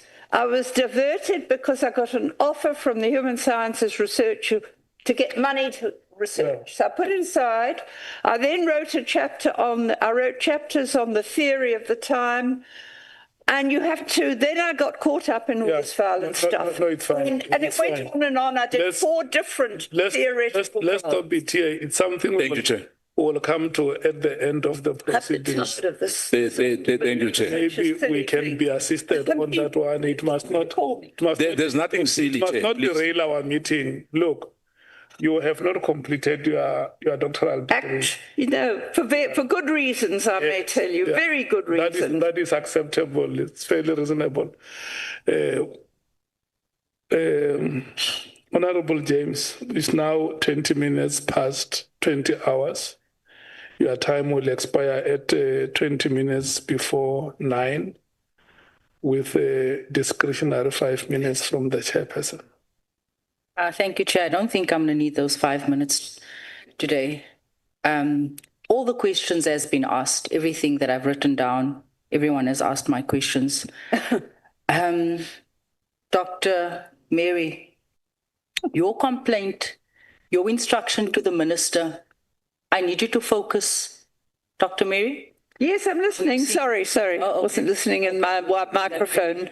Okay. Your instruction, your complaint to the minister has caused great havoc in our country. Do you realize this?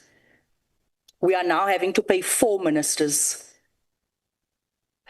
Well, how was I to anticipate that? I didn't think anybody would do anything about it. I just wanted to put on record what they were doing.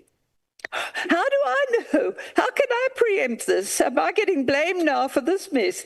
I mean, I wasn't responsible for Mkhwanazi going out Is that not your instruction? What do you mean, how can you be blamed for all of this? Your instruction, you instructed the minister instructed the National Commissioner. You should be rejoicing. You should be happy because that's exactly what you wanted. Is that not so? I didn't instruct him. I asked You instructed him. I can't instruct a minister. You did not ask him. You instructed him. Paragraph 1 of your letter clearly instructs. You did not give him a view. You instructed him. You have no right to instruct a minister. And the minister in turn instructed the National Commissioner. Let's not get it wrong. What is the wording of my letter there? Yeah. I mean, Okay, Doc. James, as the acting chair, can you calm down? Don't breathe onto each other's neck. You can proceed on, James. I'm the No, ma'am. Doctor, you instructed. It is late. I want you to go meet your hookup. You instructed the minister to instruct the National Commissioner. It is in your letter. To a request? No, you did not request. We need to move on. 1.1 of your letter, instruct the National Commissioner, SAPS, to immediately disband the irregularly constituted, unnecessary and wasteful political killing stars team. Is this not your letter? Whose letter is this? That's not quite right, because if you read the whole paragraph, may I just read the last sentence? No, it's 1.1. Can I just point out, I start the sentence by saying this letter, blah, blah. 1.1. I request, Dr. Mary, it's late. 1.1. I set out to take urgent and appropriate action. I requested the minister. And 1.1. I'm going to that now, if you will just bear with me. Okay. I refer to here under, wait a moment, the task team. In this regard, the action that I'd asked him to take, requested. In this regard, I request that you, number 1. Do we have the same letter in front of us? It's 1, 1. 001132. An extra. Do we have this in front of us? 1.1. But this is the letter. I needed to read 1.1, nothing else. 1.1 flows from 1. What does 1.1 say? 1.1, the end of 1.1. Not the end, the beginning. But it's part of the... But no, I'm sorry, we're maybe not talking the same language. This is... May I just read this? Okay, the last sentence. I ask... and its appendices to request for reasons, blah, blah, blah. I set the reasons I set up below. Right. I carry on and I say, and the last 2 lines. Tell her to read that. Please just look at the last 2 lines of number 1. Okay, Doc. Doc, can you pause a little bit? In this regard, Doc. In regard to what I've just asked him. Doc. I request my time. that Doc. you. Doc, can you pause there? Can you please pause there? Yeah, I request that you instruct the National Commission. Doc, calm down. Please pause there. we are intervening because we see that you are not getting each other. Honorable James is referring to the letter you wrote to the minister on the 31st of October. Now she's referring you to a paragraph in the letter, which is 1.1. Can you read it yourself out loud? I can read it, but it's a 1.1 which follows directly from 1, the things I am requesting the minister to do. That is the meaning of... You can read 1 and read 1.1. Doc, you can read 1 and read 1.1, both of them. All right. Let me read the whole thing. This letter and its three appendices is to request that for reasons that I set out fully below, you take request that you take urgent and appropriate action to deal with the abuses and gross wastage of personal and financial resources by the irregularly constituted political killings task team. In this regard, I have in brackets, I refer to here under as the task team. Right. New sentence. In this regard, I request, I don't instruct him, I request that you, 1.1, instruct the National Commissioner, SAPS, to immediately disband the irregularly constituted, unnecessary... Okay, stop there. Thank you. So thank you. That's Thank the you. sentence. That's the sentence, yes. Yeah. You requested him to instruct. Yeah, I'm requesting... It's an instruction. You are saying that the minister must instruct the National Commissioner. I'm asking him to. I'm not instructing him to. I'm asking him to instruct the National Commission. Professor, when one reads your letter alongside the minister's directive, right, it becomes evident that your letter formed the foundation of the minister's decision. Right. It becomes evident that your letter formed the foundation of the minister's decision to disband the PKTT. You give 3 reasons in your letter, written the end of October. The minister writes end of December. You give 3 instructions. You give 3 instructions. Your first paragraph says immediately. The minister gives 3 instructions. In his letter, it also says immediately. Is that a coincidence? Look, you both give 3 instructions. Incidents. Both as immediately. Say to the minister, you need to allow me to finish so that you can go for your hookup this evening. You need to allow me to finish. Sure. You give 3 instructions. Yeah. The minister gave 3. Let me help Honorable James. Yeah. How do I know what the minister's going to do? I can ask. I'm asking. I don't instruct him, I'm asking him. Look at me. Yeah. Look at me. Yeah.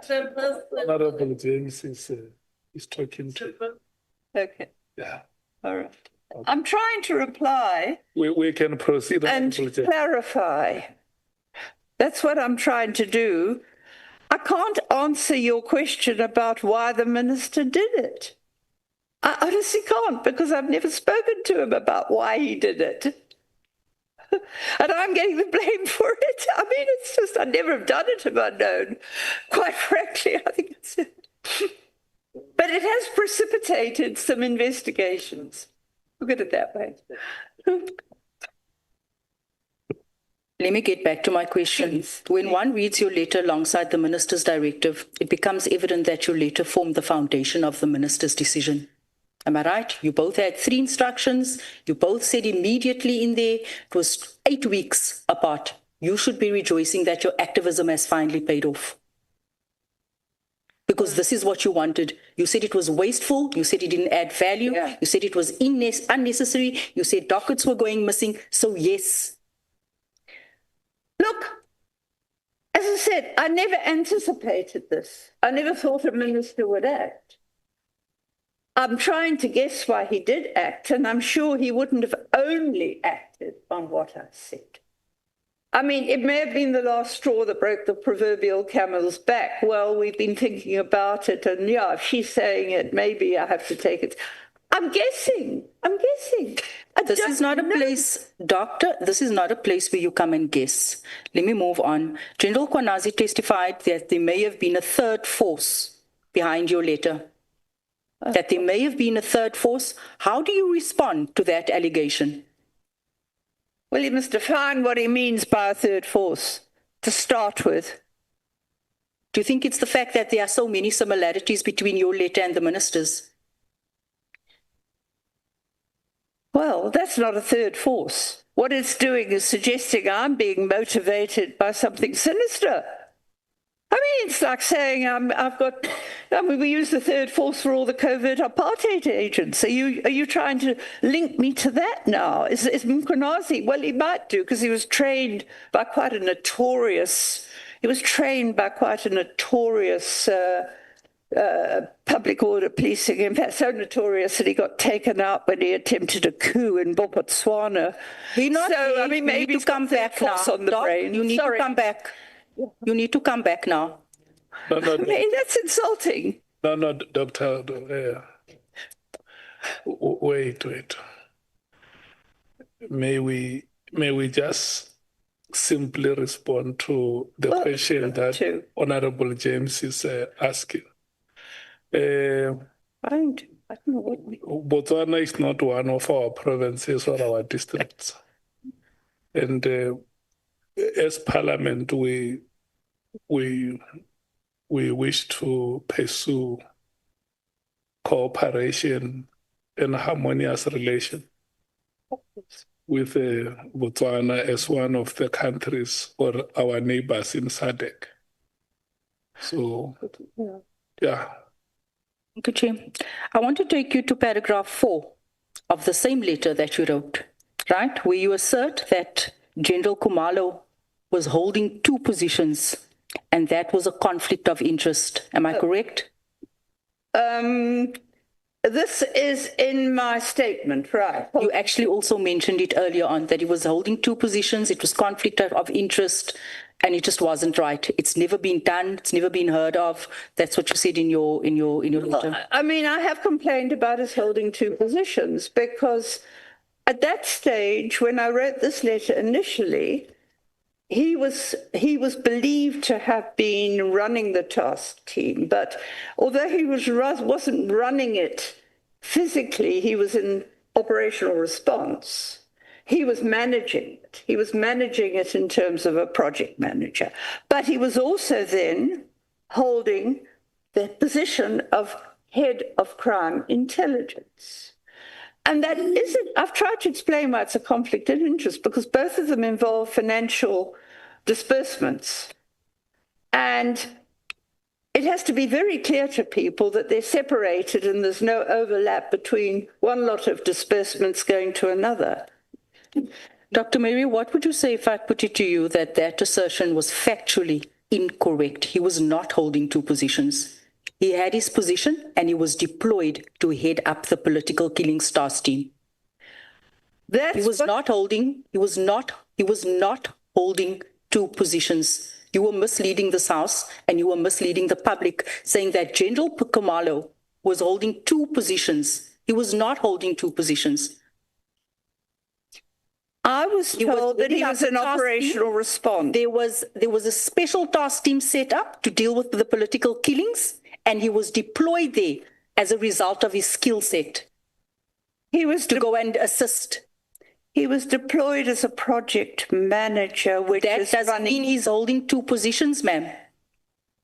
That does not mean he's holding 2 positions.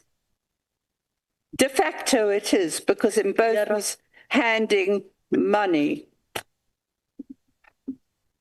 Both he of has them involved on his letter of employment.